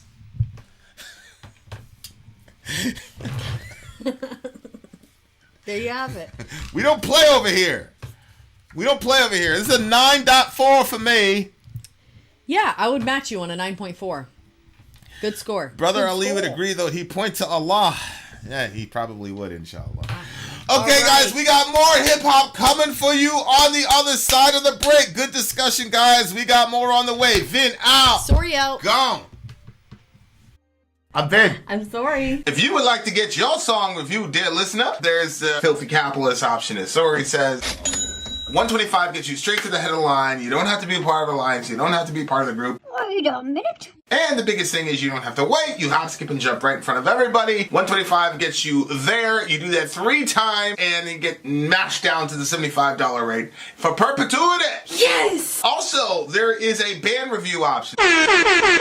So if you've got a band and you're trying to get your band some exposure, hit me up at instory@gmail.com, and I'll show you the details about how to pull You that off. can also jump on Patreon, and there is a option on the tiers to be able to get your band reviewed. Obviously, we can't lie to you, so we can't guarantee a positive review. Get what you get. It's just rubbish. Rubbish. Rubbish. That's British for garbage. My favorite is the community option. $1 at the gate gets you in at Patreon. You get to join an alliance. The alliance joins their points together, and that helps determine what songs that we do. The alliances hang out on Discord. Message me on Patreon to get the link. And they do all kinds of other cool things. They do Minecraft, Dungeons and Dragons. Yeah. It's really a community within the community. Anybody can go in the village, facebook.com/VinandSorry. There's 160,000+ people on the channel. What's cool about the Discord is that it offers a real opportunity for community connection, friendship, that type of thing. And it's on Discord, so if you're not a Facebook person, it's for you. You start off at $1. Right. Plus you get exclusives. Sorry and I are working on a song. So the first 15 seconds of that was on Patreon. Also, at $15 tier and above, when we actually debut the video, they're going to be there live with us. There you are, dear listener. Buy our merch. Buy our merch indeed. A child shall lead them to buy our merch. Yes, dear listener. Yes, dear listener. Yes, dear listener. This is me being lonely and by myself. We're doing something a little bit different, dear listener. This is Hip Hop Night. We are a heavy metal reaction channel. We are. However, tonight's different. We are a community first channel. Our community is the Village, Facebook.com. We are DJ driven. Vin and Sorry. And so we're very, very interactive. Our DJs are people that get 4 songs minimum, gets you the entire night. And there's also alliances, all that stuff you heard in the commercial. And we've got 2 individuals. This is a West Side, East Side stream. We had DJ Mike, you see right there. And then we got DJ Negative Vibes, you can see right there. And they've combined forces in order to do this night. Okay, so the next song is Illuminati Will Not Save You by this fella by the name of King Little G. King Little G. Illuminati won't save you. Let's do this shit. Let's go. Woo! Did you see I'm the black sheep of the family, graffiti up on the alley, an ambulance passing another tragedy happened in Cali. All I wanted was a role model. My father worked hard, so tell me who the fuck was I supposed to follow? It's hard to swallow, my stomach's hollow, knowing I only had top ramen to eat tomorrow. I had no problem drug dealing. I get mad when I think of all the bullshit that I was feeling.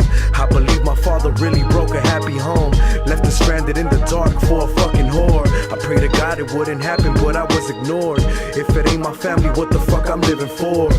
No looking forward, no looking back, no hesitation when I put my hands on that strap.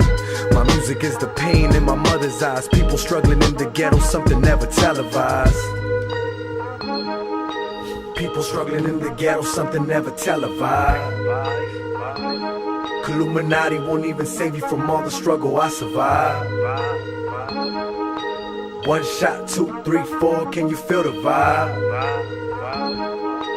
This is for my mother's pain and everything she sacrificed. I'm still mad at my brother's chick. I can't believe she snitched on him. Goddamn, you on some other shit. I learned my lesson, never trust a bitch. I'm thinking karma's a motherfucker while staring at my rubber grip. My close homies on the run again. My phone's tapped, I think I'm being followed by these undercover pigs. I think they wanna set me up on some sucker shit. Snitching will never happen forever, be the opposite. Got my enemies saying that motherfucker's sick. L.A., Chi-Town, even Brooklyn. We got something in common if you wondering. Hustle hard till the day you pay your mother's rent. Ain't that the real reason why we started hustling? Besides the cars and the fame and trying to fuck a bitch. My music is the pain in my mother's eyes. Stranded in the ghetto is something that's never televised. People struggling in the ghetto, something never televised. Illuminati won't even save you from all the struggle I survived. One shot, 2, 3, 4, can you feel the vibe? I like this. This is for my mother's pain and everything she sacrificed. My president is talking about some bullshit again. They keep taking education money from the kids. I've never seen them once ever speak about the homeless or ever talk about the gang-related feeling hopeless. In case you didn't notice, the youngest to the oldest, homies never realized till that eviction notice. It's time for us to grow up. The real world's afraid of us. That's why they never show love. You know what they label us. Wish I could just ignore the world with an ounce of weed and tell the people in the ghetto they could count on me. Now dim the motherfucking lights, put me in front of a crowd who applauds when I mention Christ. My music is the pain in my mother's eyes. Stranded in the ghetto with something that's never televised. People struggling in the ghetto, something never televised. Illuminati won't even save you from all the struggle I survived. One shot, 2, 3, 4, can you feel the vibe? This is for my mother's pain and everything she sacrificed.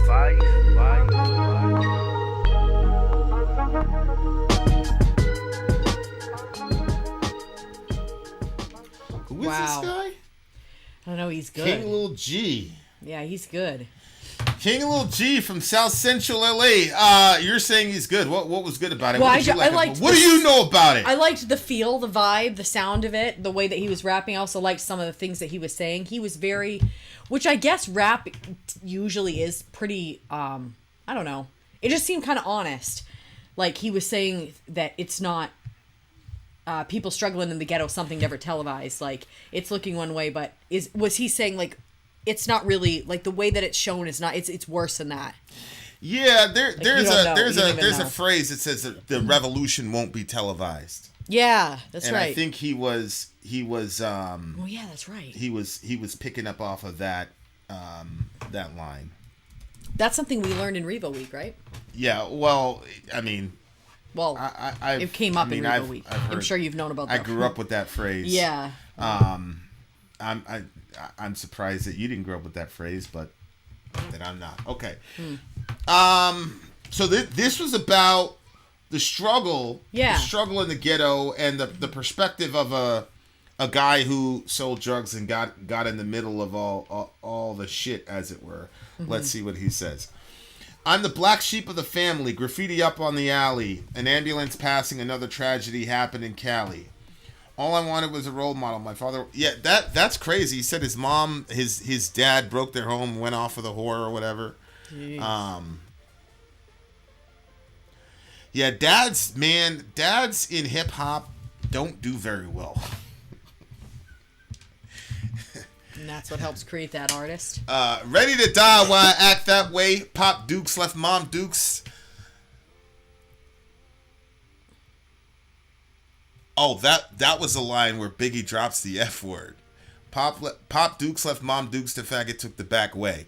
Now, the only reason I'm using the word is because, again, that's an example of wordplay. Right. Because he took the back way. Pop Duke left Mom Dukes to faggot took the back way. So that's relevant for the rhyme scheme. But yeah, man, dads don't do very well in hip hop. What was it? Pac.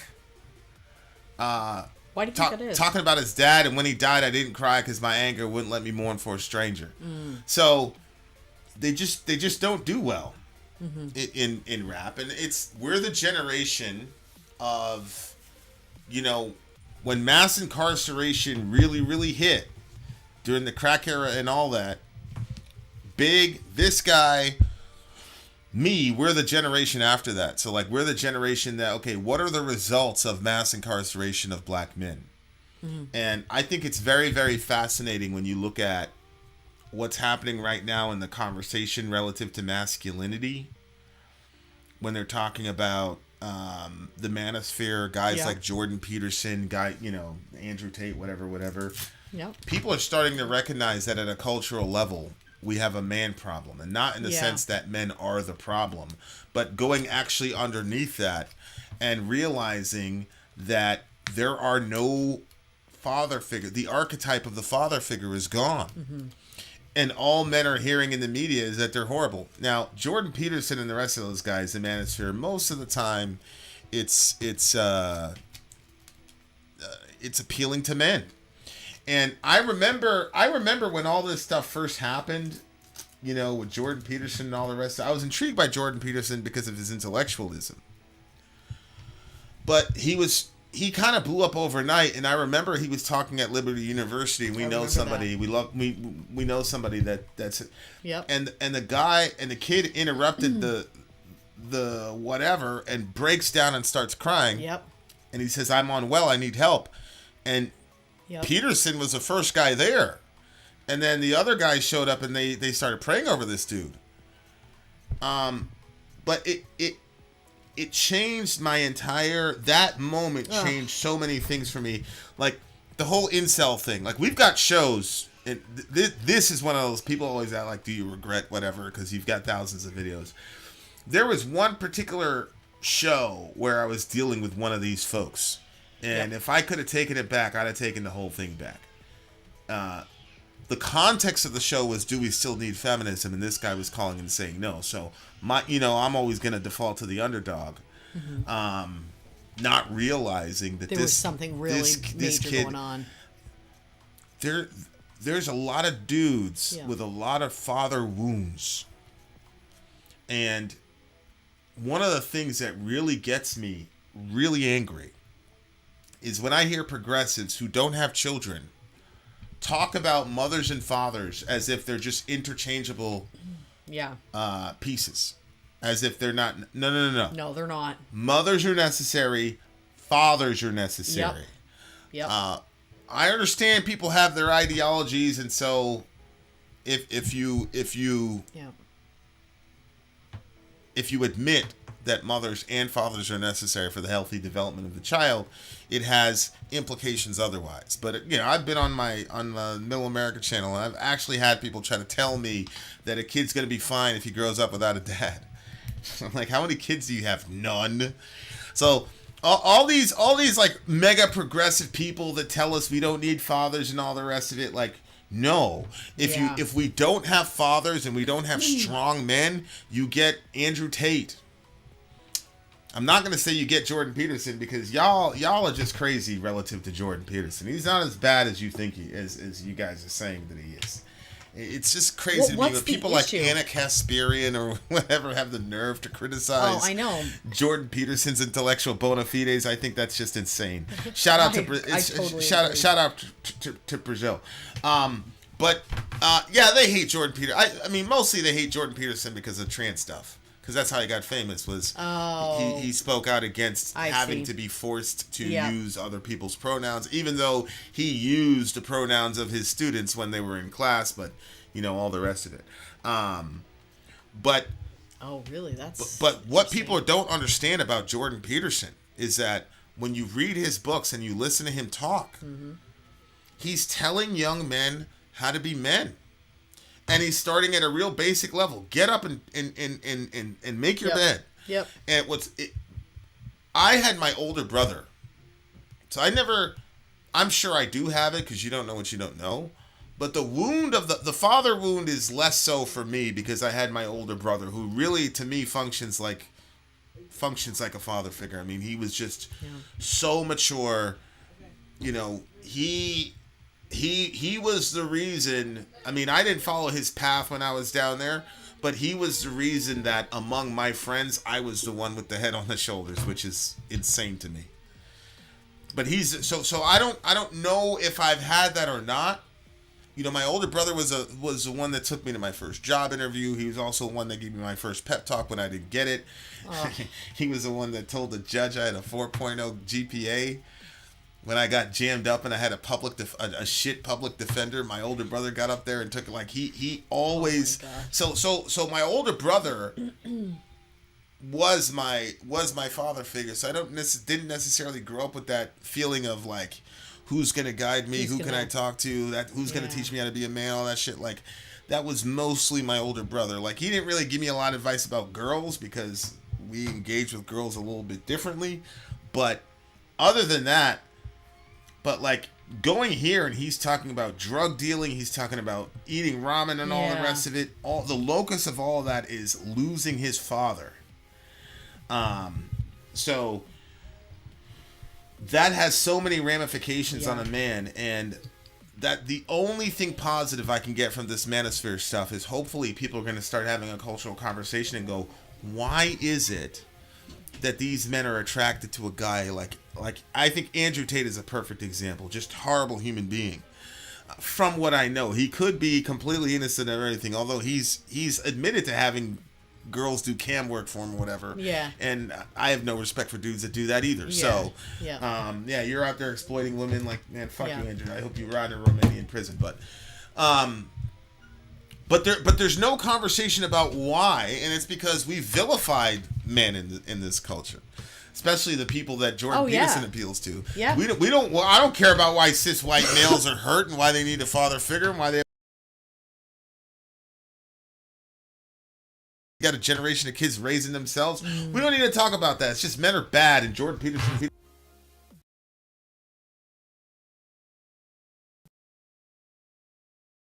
Very satisfying to beat up on cis white men. Mm-hmm. It's very, very satisfying, I'm sure. But it's not going to get us anywhere. It's not going to get us anywhere. Right.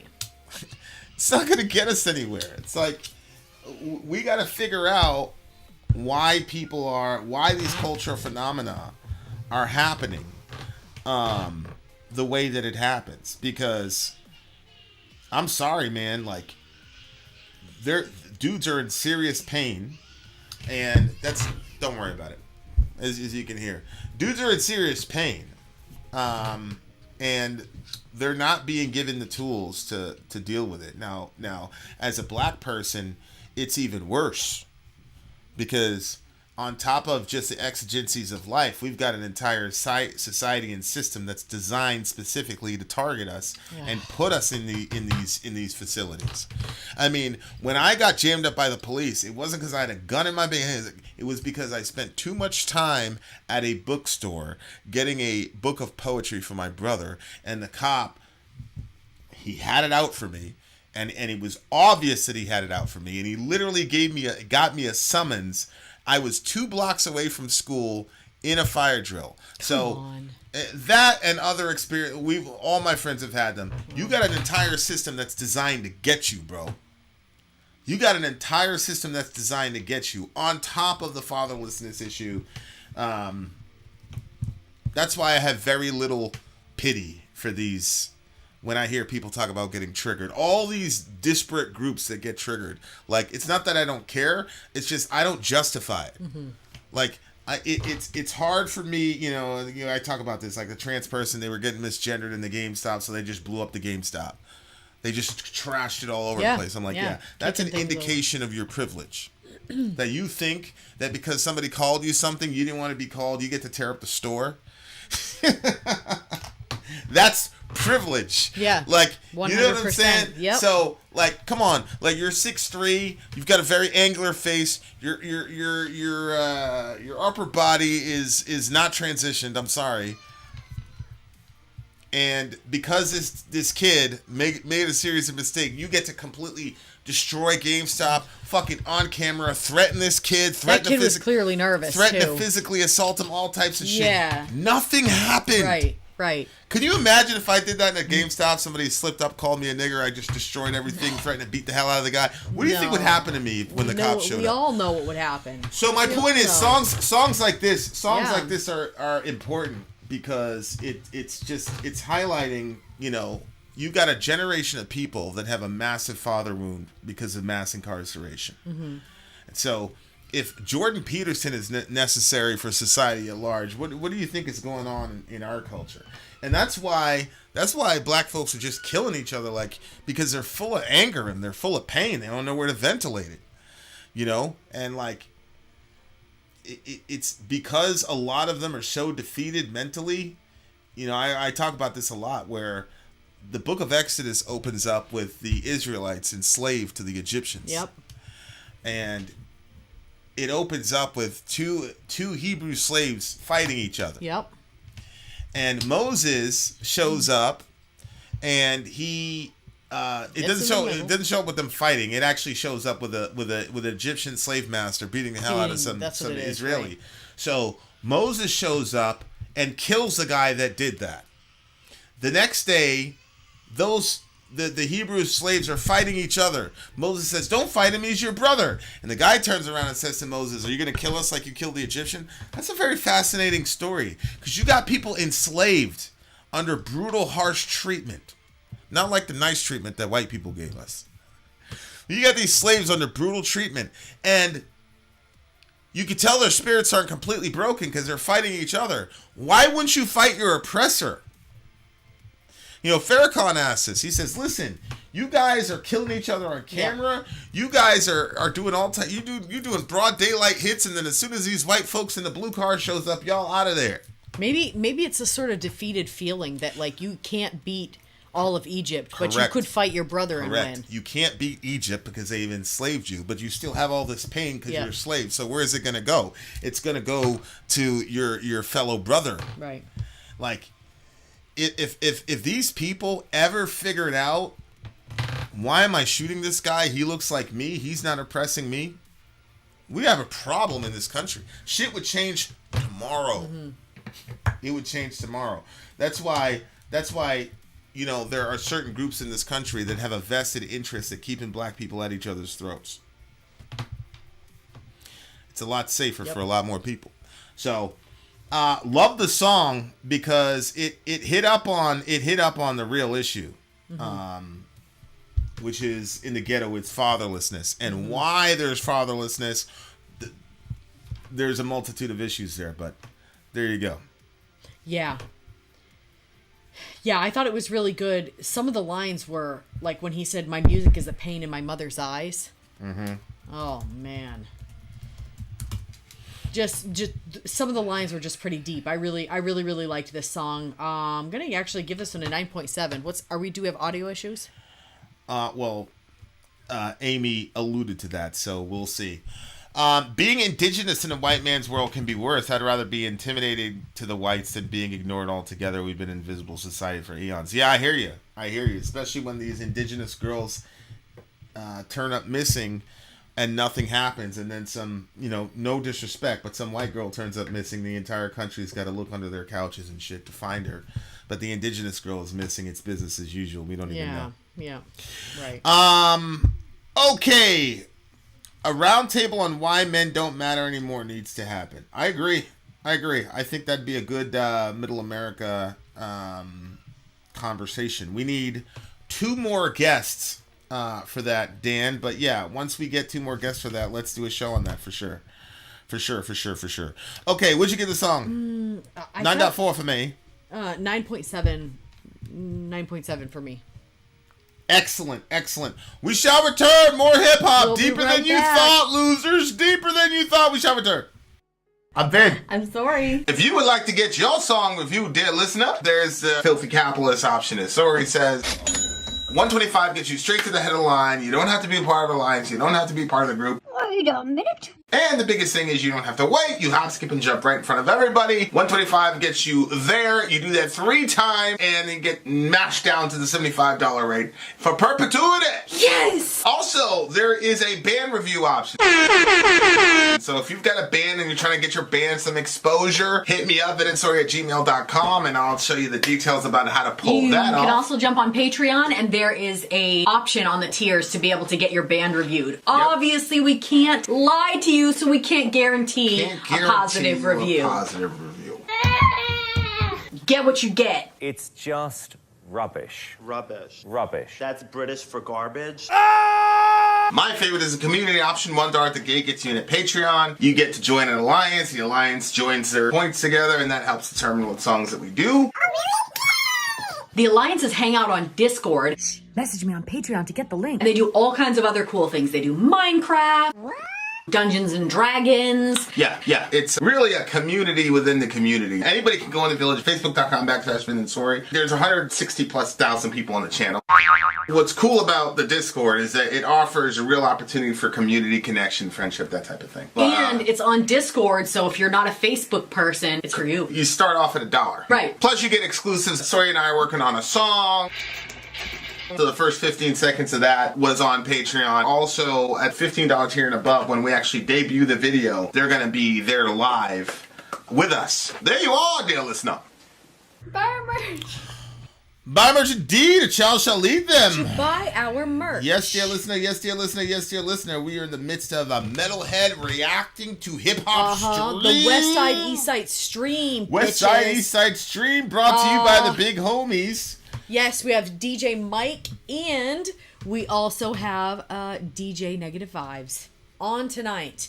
So the next song on our list is EMC Sinatra, Empty Pockets. I don't know why you keep calling it silly. I didn't think it was silly. I thought it was pretty deep there, Kai. I don't know what you mean by silly. But, okay, let's do it. Oh, yeah, that I was like, I thought maybe there was another email because he had sent the lights. So I was like, maybe that's what he was referencing it for silly. But I didn't even think the lights were silly. So I was a little confused by that too. All right, let's do it. Empty Pockets, EMC Sinatra, let's go. Let's go. Oh, man, the horn again. Whoa, he goes backwards.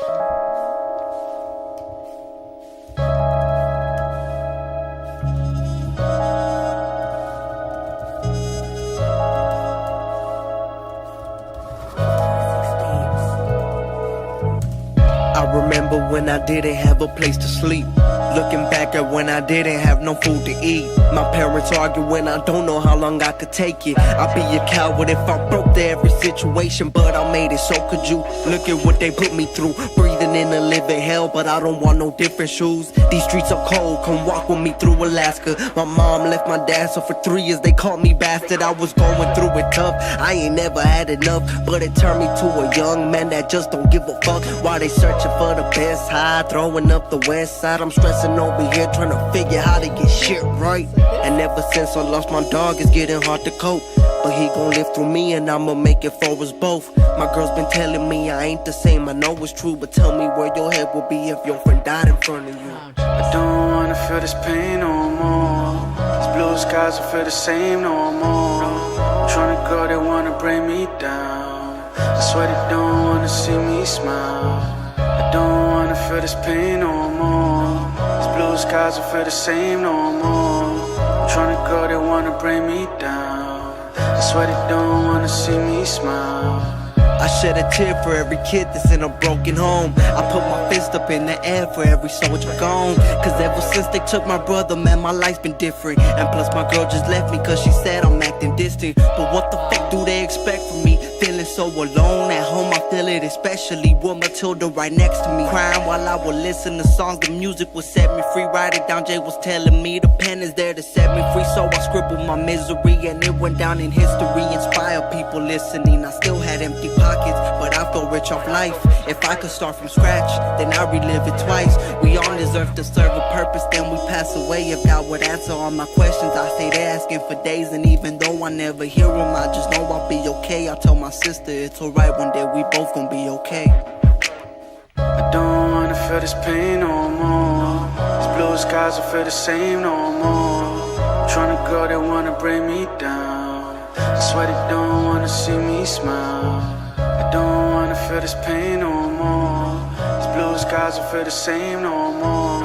I'm trying to go, they wanna bring me down. I swear they don't wanna see me smile.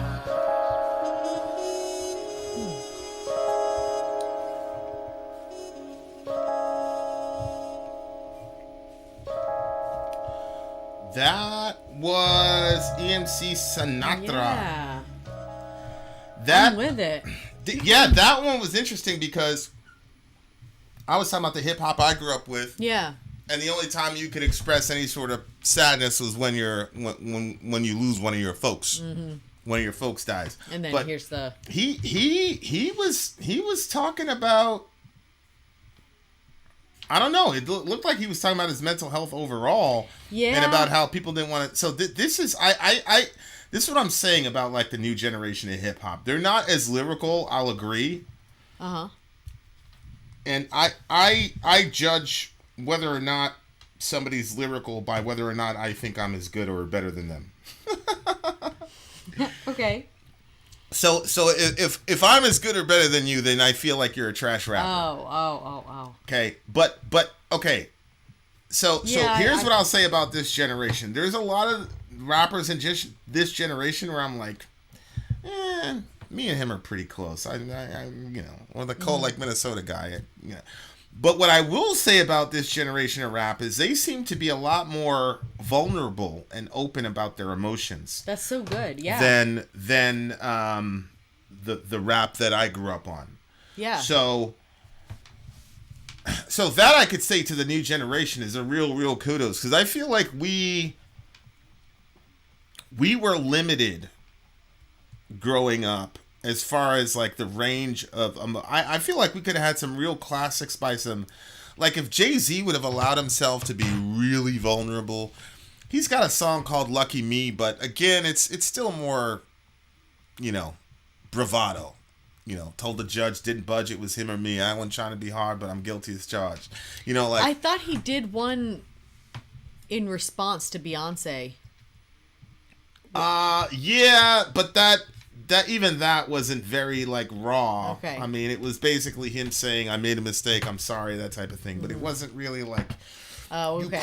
You couldn't like get like this guy, you could tell he's been through some shit. Yeah. You know, and he's well, that's what I was gonna say. Like contemplating. maybe lyrically he's not super deep, or maybe he's not as good. But what he communicated when he was doing his lyrics, like I felt like I was in the room with someone in that situation. Like I felt like I was talking to like I was hearing from a real person.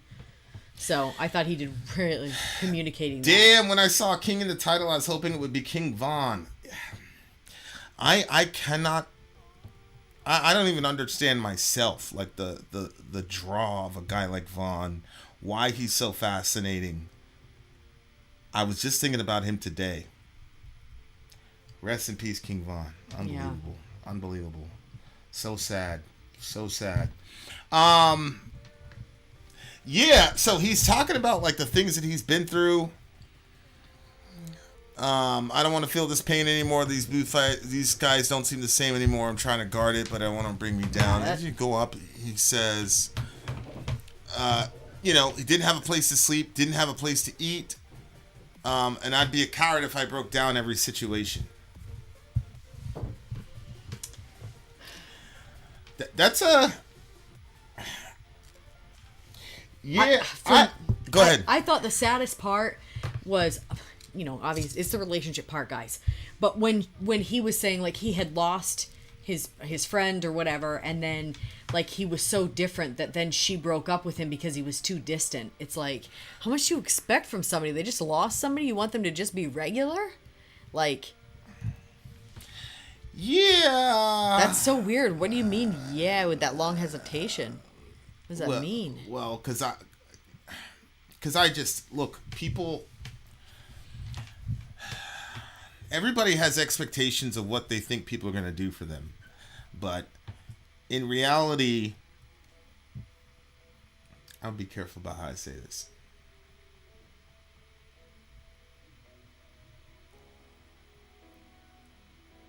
There are very few people in your life that are going to hit the ideal of friendship or parent or spouse. Right. Yeah. In the real world, when it really costs somebody to be your friend, when it really costs somebody to associate with you, there are very, very, very, very, very few people that are going to be in it for the long haul with you. Most of the time, I mean, I know me personally, when I lost my mom, like, the person I was with at the time wasn't particularly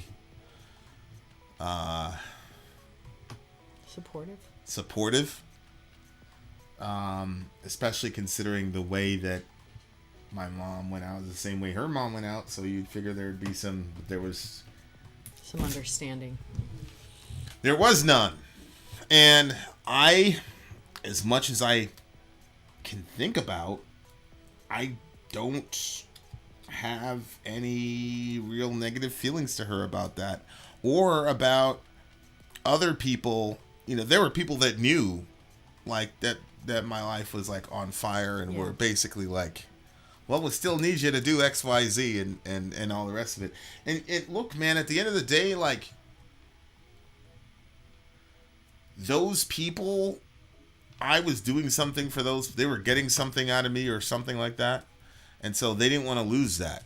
So me and what I was going through, yeah, that sucked. But they had stuff that they were going through, and I was helping, whatever with them. So I understand it. I mean, I look at objectively speaking. If it was me, I would never let a person, like, what I was going through that time period. Like, I would have never. No. I'd have been like, dude, take a break. Blah blah blah. 100%. Yeah. I mean, it got to the point. Like, you remember, like, when I got called up on trips, I'd be like happy I wouldn't have to deal. Like, I'm like, this is pretty much a red flag. Yeah.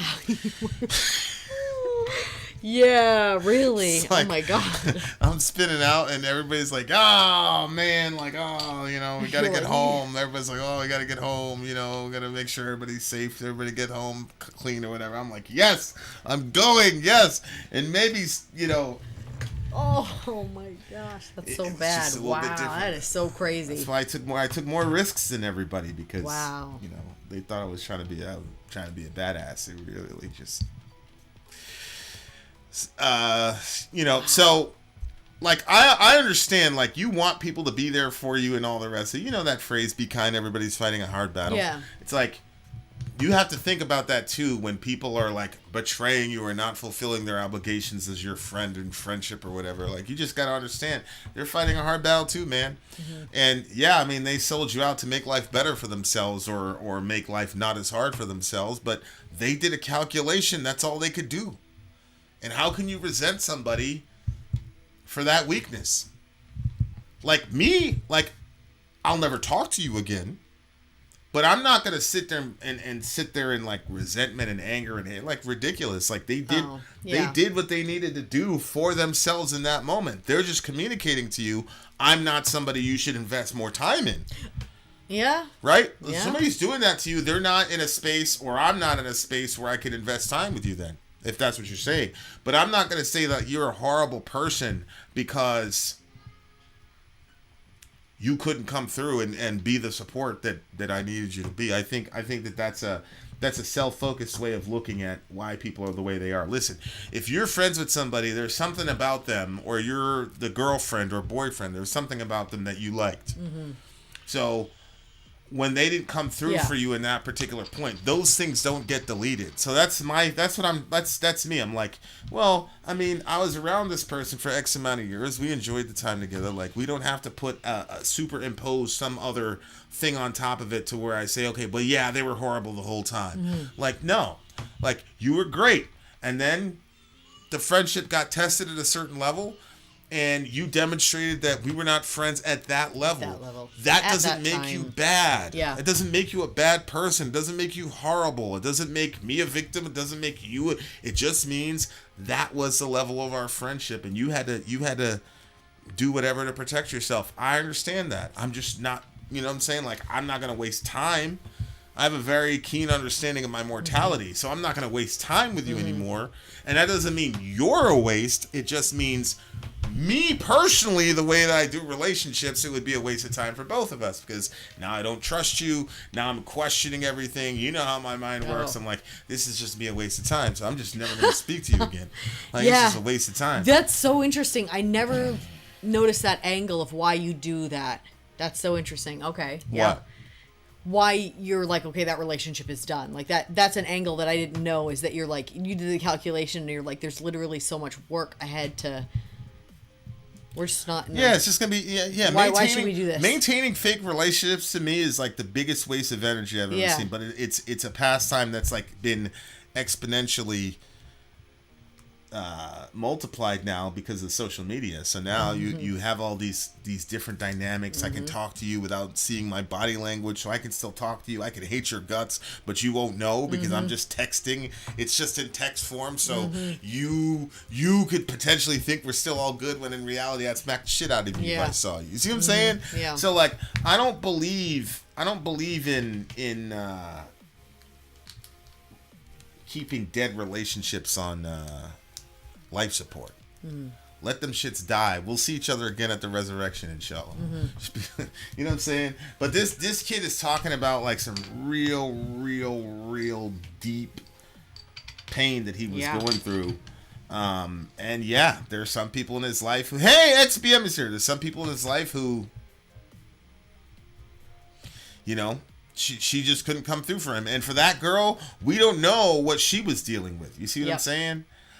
You don't know what she was dealing with. You don't know what his issues triggered in her and all the rest of it. So it's not, oh, you left him at the, you know what I'm saying? Yep. Solid 9 for me. Yeah, and it might be that she did the calculation too, and she was like, exactly. Okay, his lifestyle, this is never going to change. This is going to happen more and more, and then he's going to have all We don't know how many apologies he had to do for her. You know what I'm saying? Because if you grew up in that context, and I guarantee you have a bunch of. It's very true of me. You get a bunch of pathologies and stuff that people are tired of. Yeah. It could very well be, man, she's just sick of your shit. Oh, here you go. You have another problem. Like, if you came to me in 10 years from now, like, another problem, I'm out of here. I would understand. I wouldn't blame you and say, oh, you're some horrible person because you couldn't deal with my shit anymore. I would understand. Okay. This is solid 9 for me. 9.2. There you are, dear listener. We got one more song for you. This has been what an interesting night. We'll come right up, losers. I'm Vin. I'm sorry. If you would like to get your song reviewed, dear listener, there's the Filthy Capitalist option. It sorry says 125 gets you straight to the head of the line. You don't have to be a part of the alliance. You don't have to be part of the group. Wait a minute. And the biggest thing is you don't have to wait. You hop, skip, and jump right in front of everybody. 125 gets you there. You do that 3 times, and you get mashed down to the $75 rate for perpetuity. Yes! Also, there is a band review option. So if you've got a band and you're trying to get your band some exposure, hit me up at @gmail.com, and I'll show you the details about how to pull that off. You can also jump on Patreon, and there is a option on the tiers to be able to get your band reviewed. Obviously, we can't lie to you, so we can't guarantee a positive review. Get what you get. It's just rubbish. Rubbish. That's British for garbage. My favorite is the community option. $1 at the gate gets you in at Patreon. You get to join an alliance. The alliance joins their points together, and that helps determine what songs that we do. The alliances hang out on Discord. Message me on Patreon to get the link. And they do all kinds of other cool things. They do Minecraft. Dungeons and Dragons. Yeah. It's really a community within the community. Anybody can go in the village, facebook.com/Vincensory. There's 160,000+ people on the channel. What's cool about the Discord is that it offers a real opportunity for community connection, friendship, that type of thing. And it's on Discord, so if you're not a Facebook person, it's for you. You start off at $1. Right. Plus you get exclusives. Sori and I are working on a song. So the first 15 seconds of that was on Patreon. Also, at $15 tier and above, when we actually debut the video, they're going to be there live with us. There you are, dear listener. Buy our merch.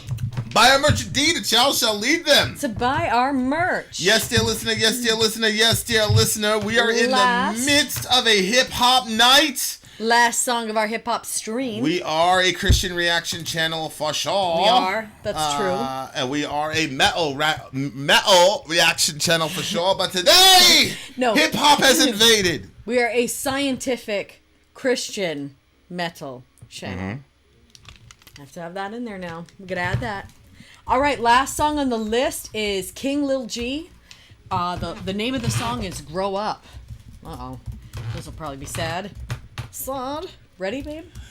King Lil G, Grow Up. I'm going to pull up the lyrics over here. So this is... Okay, so that first... 2 artists ago was King Lil G. So this is the second song tonight by him, which is cool. I like it when we get to hear multiple songs by the same artist because it gives you like a different little idea of who they are because it's right back to back basically. Whoops. Basically.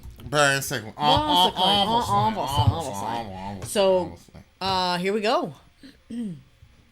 Hold on, let me just tell them they can go.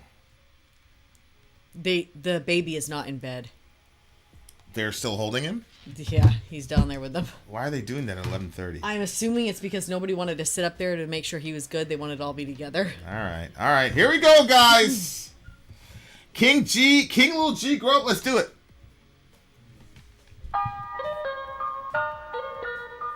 Let me blow this up a little bit. Good morning, boys and girls. You over there in that black shirt. What you want to be when you grow up?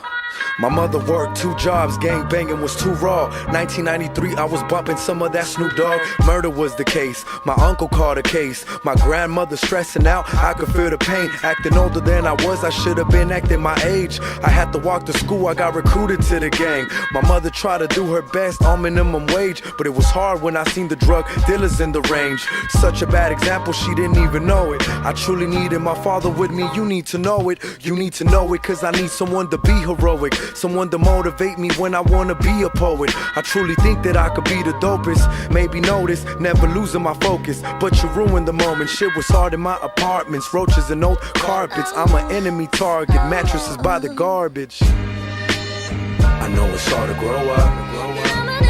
I know it's hard to grow up. But it's time to grow up. I know it's hard to grow up. I know it's hard to grow up. Everybody gotta grow. But it's time to grow up. Everybody gotta grow. What you want to be when you grow up? I want to be a motherfucking hustler. You better ask somebody. Yo, I wish my father never met that woman. Broke my family up, you should've fucking left that woman. I was eating cereal, my mama cried asleep. Remember the kisses I gave you on the side of your cheek? I made some promises that I will make accomplishments, and I became a criminal. Please accept my apologies. I'ma get you out of this. Show these rappers what time it is. Buy you the car you needed and have somebody to drive you in. My mama held my hand standing at the bus stop. Gave me the love I needed in streets covered with gunshots. Stop making excuses and stop going to prison. Cause people forget about you when people don't even visit. This is for my young homies thinking there's no way out. Throwing your life away living broke, that shit is played out. OGs tell me stories about life in the pen. A dark cell, homies lost doing heroin.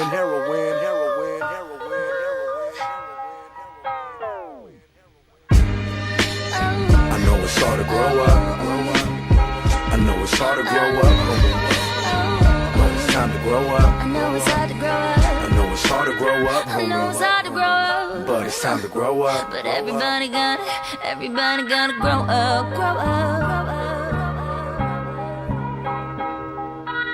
And if you fall, get back up. And just remember everybody gotta grow up. And if you fall, get back up.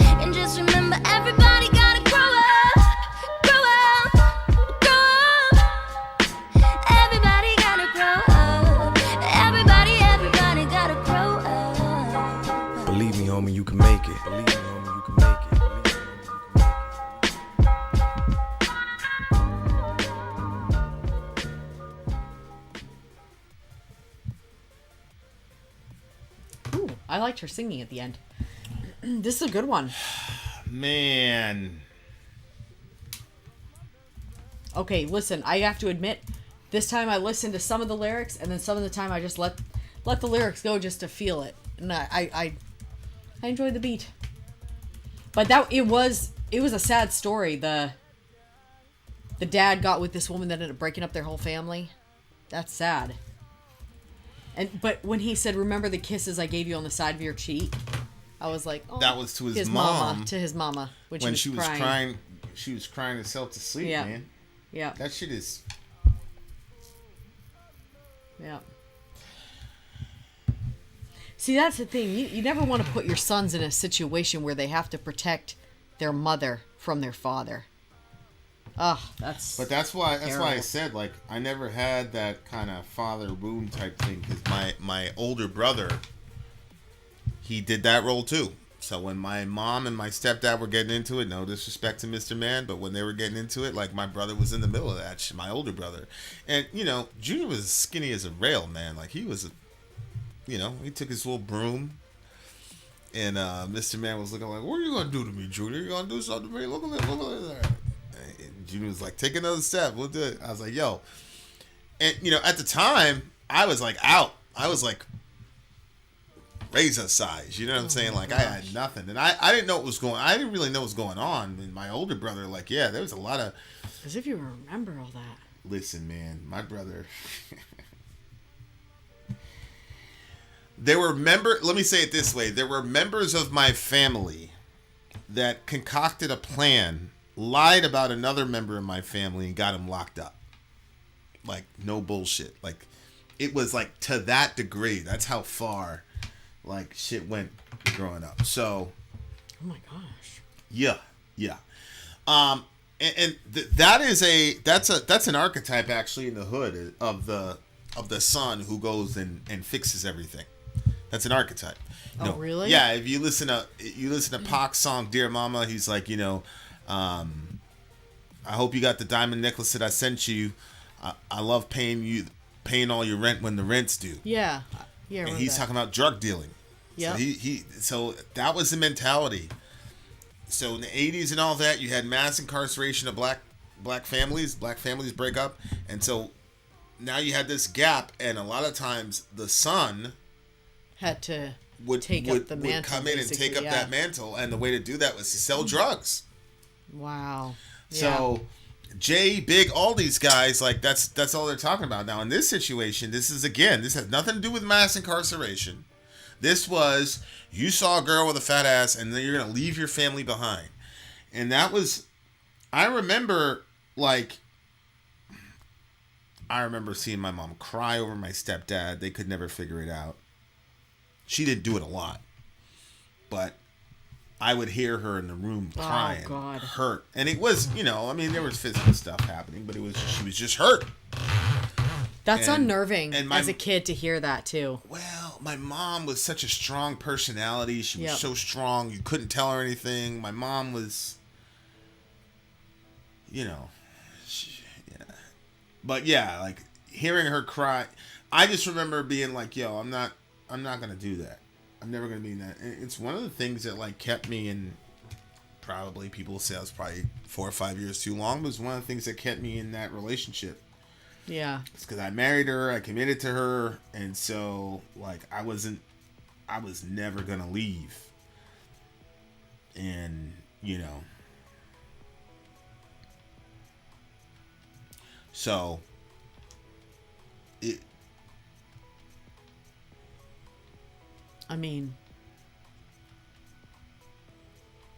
that relationship was, it came to its ending point, but you still make sure she's good. That shit was done for years before it was actually done, I'm just saying, because, like, I know you like to see something to its completion, and I know that wasn't, but at the same time, you still making sure she's good. You always have. Even when stuff was, like, really difficult, you made sure she was good. Yeah. No, yeah, and that she's always going to be in our lives, and that's, whatever. Mm-hmm. But it was just one of the things that made it difficult. I opened the mailbox and divorce papers are actually, like, finally there. It's like, fuck, man. Like, Yeah, I could just never figure this shit out. You know what I'm saying? I could just never figure it out with her. And it was weird because I was spending so much time like trying not to be like my stepdad. Like I didn't realize that I was actually in my mom's situation. You see what I'm saying? So my mom was always hoping, okay, this time he's gonna change, and now you'd hear all this stuff, and they'd be together, like they were like the couple when they were getting along. So there was just a lot of like, you know, but yeah, like, you know, I'm happy where we all are. Like as far as, you know, I mean, me personally, I believe that whole situation, that relationship took my mother's life. I really believe that. And I don't blame him. I don't hate him. Like, I love the dude. I'm happy that he's happy and he's going around still doing his thing. And every time I talk about him, it's with real and genuine affection. People change, people grow, and he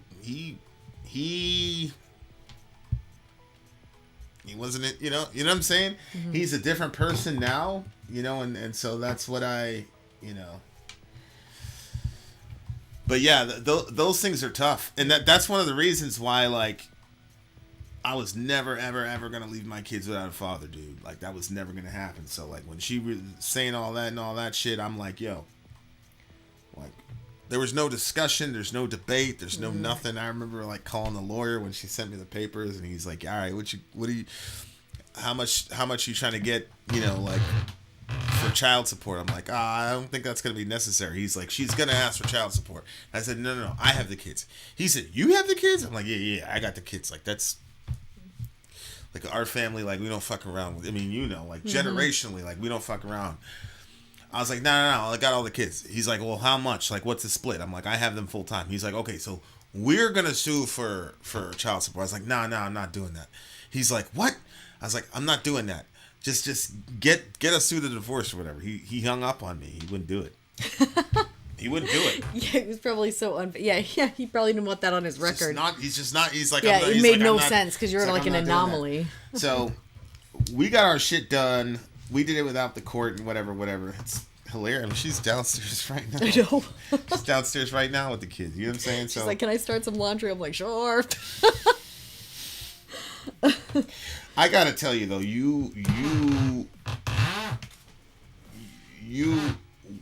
I asked a lot out of you.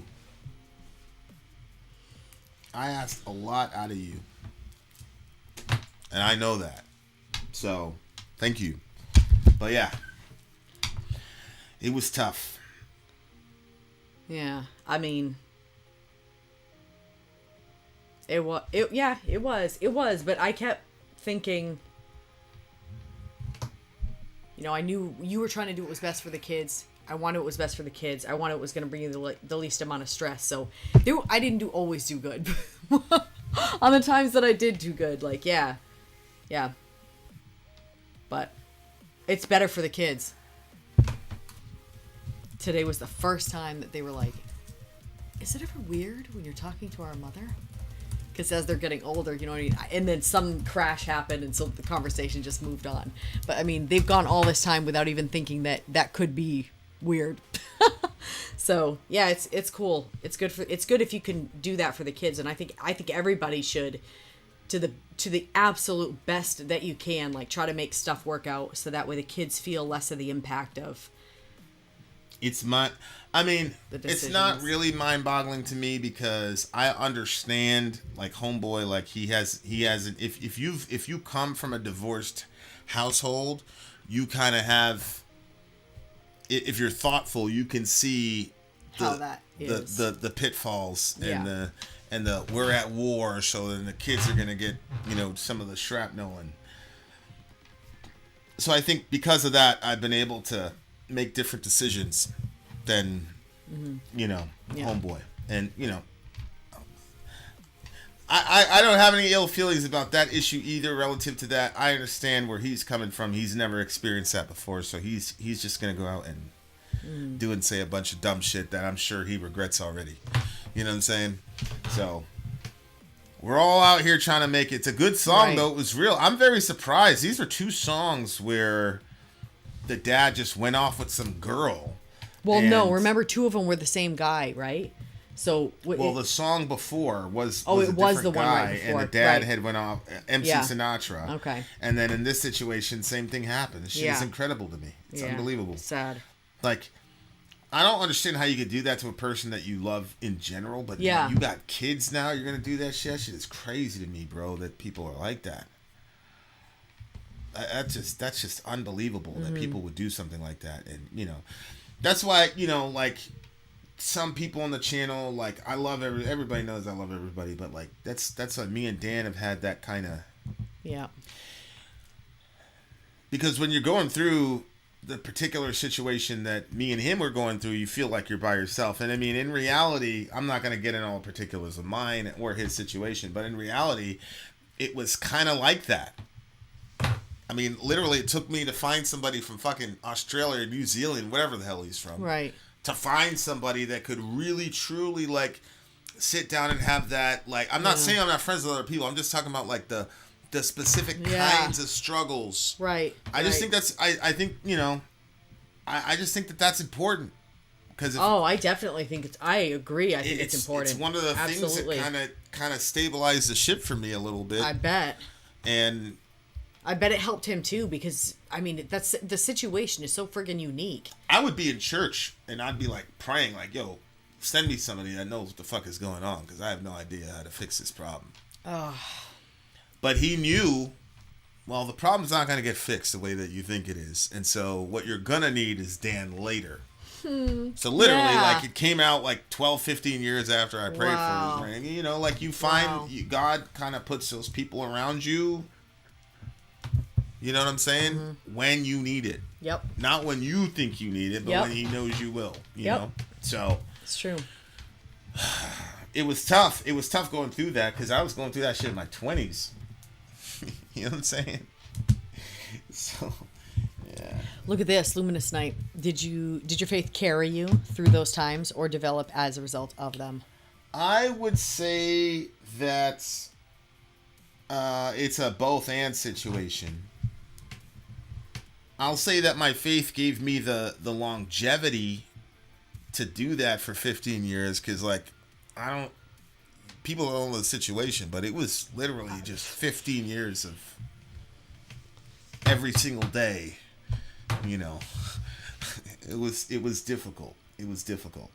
Like, when sometimes I'll just think about it as, like, your mind wanders off or whatever. It's like a nightmare. Like, that's literally when you said that, and I was like, whoa, that's exactly what I was picturing. Yeah, some of the shit that I don't even know that I think about, like, or we'll be watching like some true crime shit, and I'm like, oh my God. I won't say anything because I want you and her to have a good relationship, and you're pretty protective of. You're the first, like, female in my life since New York that has that kind of energy.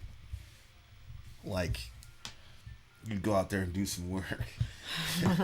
But yeah. Definitely Jesus brought me through a lot of it. And I'm talking about this as if it's one-sided, but it's not one-sided. You guys have seen me for like years. Like, you guys know, Vin gets in a certain mood. Like, you know what I'm saying? So it's not, it's ridiculous. Like, I'm sure she has her own story and she gets, whatever too. I mean, we kind of, because we did like a little post-mortem, and we kind of have the same view eventually after a while about like what ended up happening or whatever. But yeah, definitely, like, it was my faith in Christ that kept me going, like, year after year after year after year. And how it developed, after all the carnage happened and the explosion happened and debris and everything like that, and I see where everything is going now. I think the biggest alteration was I stopped judging the moral value of these major events, and I transitioned more to try to, like, understand why those events happened, why I did what I did, why she did what she did, why the the surrounding audience, why they were with her the way they were, and vice versa.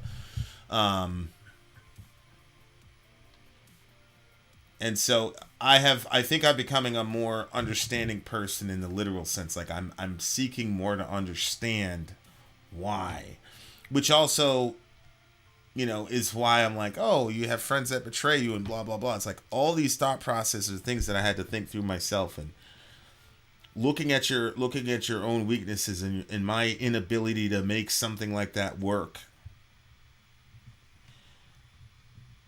It made me a lot more gracious and understanding with myself, I think. And it you know. And the other thing that was really crazy to me, there were so many wars happening during that whole period of time. And one of the biggest lessons I learned is that God can be on both teams, or all 3 teams, or all 15 teams, and be 100% for the person who's in pain, even if those people are against each other. And that to me was mind-boggling. Yep. I knew he was with me. I knew he knew my pain. I knew he was sympathizing with my pain. And I knew when people were being unfair to me, he's like, man, fuck those people. I knew that. I also knew that the people that were being unfair and saying all types of shit and sometimes outright lying on Facebook, I also knew that he loved them and that he was in their corner, and they were saying, that fucking Vincent, and he's like, yeah, I know, he really hurt your feelings, that guy, blah, blah. He was 100% with those people too. And a lot of times, like when you're in the middle of those situations, people try to like claim God for themselves. And they think that if God is on their side, that automatically means he's against the other people. And that they're right. It's just not true. It doesn't necessarily mean that either. Like, he can be there with you to comfort you in your sorrow. I could be saying, man, that guy, whatever, he could be like, yeah, and I could be completely wrong, but he knows, like, that's not the time to have that conversation. So I'm certain there were people that were like, man, fuck that Vin guy, blah, blah, blah, and they were completely wrong, and he was like, yeah, man, terrible. Like, that was the biggest thing for me that I've gotten through this whole experience the last 5 years, is like, God is with everybody. In the situation. He loves everybody, and somebody's right or wrong in the situation, or there's a combination of all of them, you know, rightness, wrongness, whatever. But at the end of the day, he's a father. He loves everybody, and he's in their corner too. And I'm glad some of those folks wouldn't be here right now if he wasn't. Yep. That's just a fact.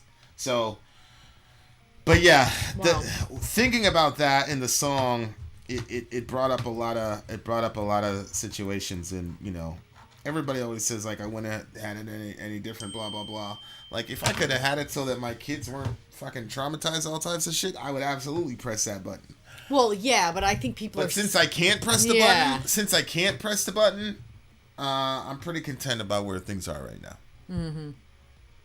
That's how I feel about it. So, really, really good song, 9.2.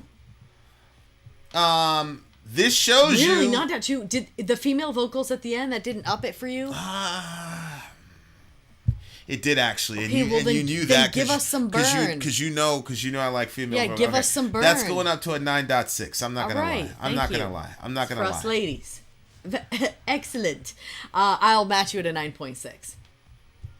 Vin, would love to tell you about the email when we have time. One-on-one on the boogie. Sorry, that painting post, I promise, is on the way. Okay.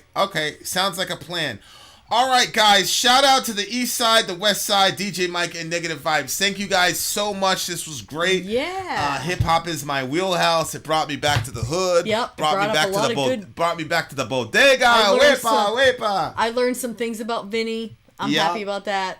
Yup. And these...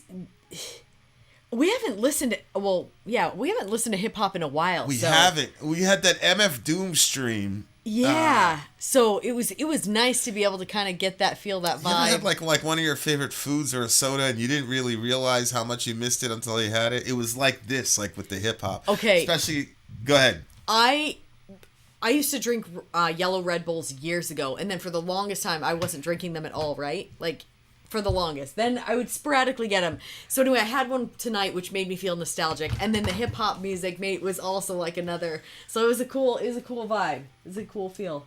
So Michelle is writing a book. Oh wow! That's about to be published in about 60 days. So think about that, y'all. That's crazy.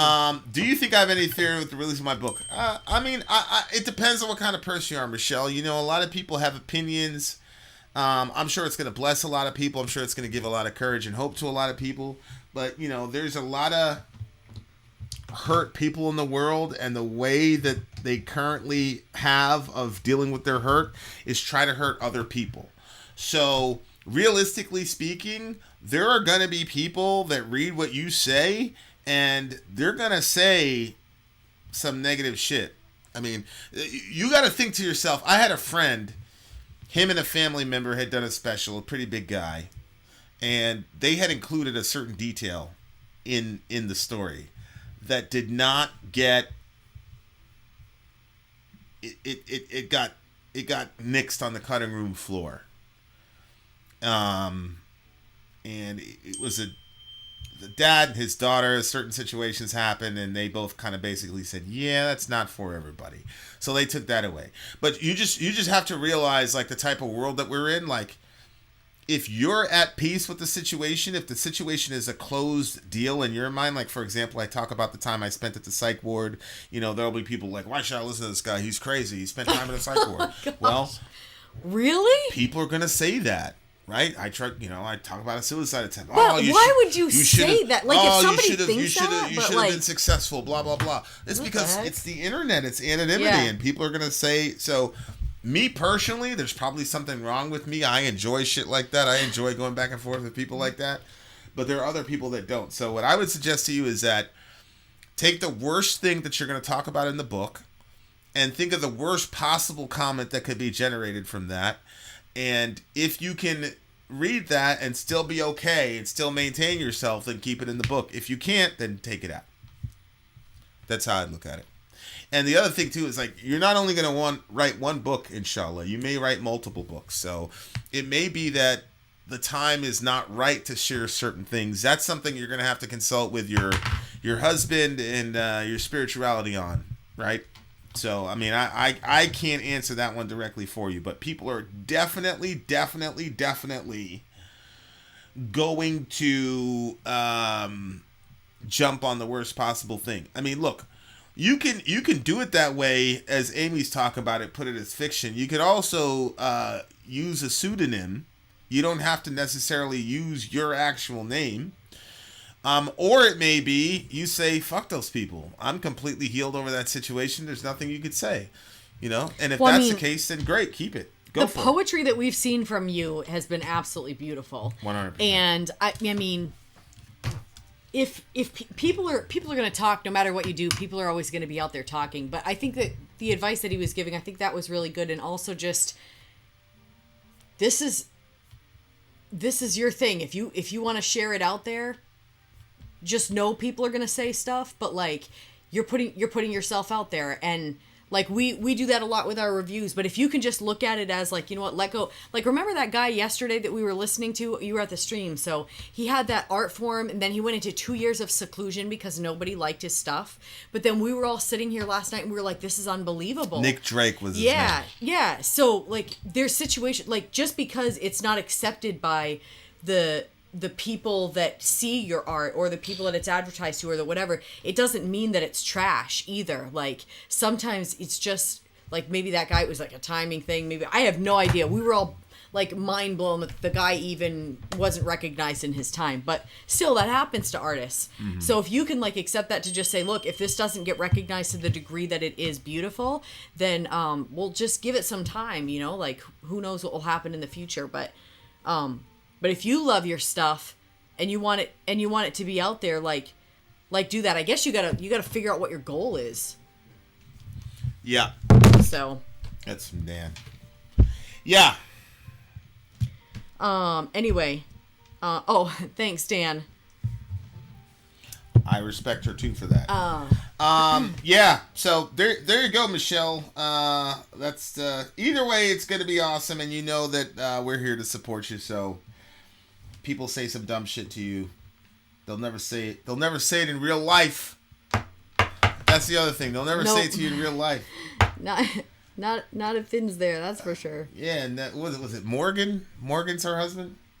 Morgan will take care of business, whatever his name is. Shout out to the homie. Yeah, that's right. The husband that comes in and lets us know what's going on. Yeah, he's the one that let us know that she was being born. So, like, you know.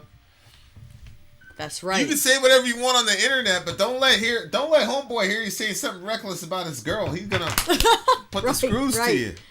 Not that I'm advocating violence. But not on his watch. All right, guys. Yo, DJ Mike. We haven't heard from you in such a long time. It was so good to have you here, man. Both of you. Negative, thanks for coming through. Negative vibe. It's really good to see the people. You know, look, you have little doubts here and there when you're, you know, I wanted to take some leave because, you know, we do believe in maternity leave. I know we're in America, but so it's cool to like go on vacation for a bit, take a break, and then come back and then see people like Mike. Tony was in the chat. Yeah. Yeah, exactly. Because you kind of wonder, you're like, wow, it's been this many weeks. Like, are people like... We haven't had ninth hydrate for such a long time. Like so it's cool. It's cool seeing you folks, XBM, all you beautiful people. And we're gonna keep it moving, guys. We got streams scheduled, and we got people thinking about streams and things like that. So we are here. Lots of good stuff. Lots of good stuff. New commercials coming on the way. Update videos are coming on the way. I was looking at some of our old videos. We used to shoot an update video like once a week. So also, I heard all that jazz. One of the people on Discord, maybe there's a spot on Discord where there's a calendar that says when the upcoming streams are. If somebody can reach out to me through the secret email and we can maybe we can coordinate so I can plug in a few more holes for you guys so you'll know when the streams are. All right. I don't know if anybody mentioned, but Sin and Glory is coming back. We're gonna do something. We're gonna do something special for Sin and Glory. We're gonna do something special. Okay. If anybody can resurrect an alliance, we're gonna do something special for them. So that's good. So we're back, guys. So there you go. Much love to all you beautiful people. We have to bid you adieu. Avita Zane, you beautiful people. We are out of here until the next time.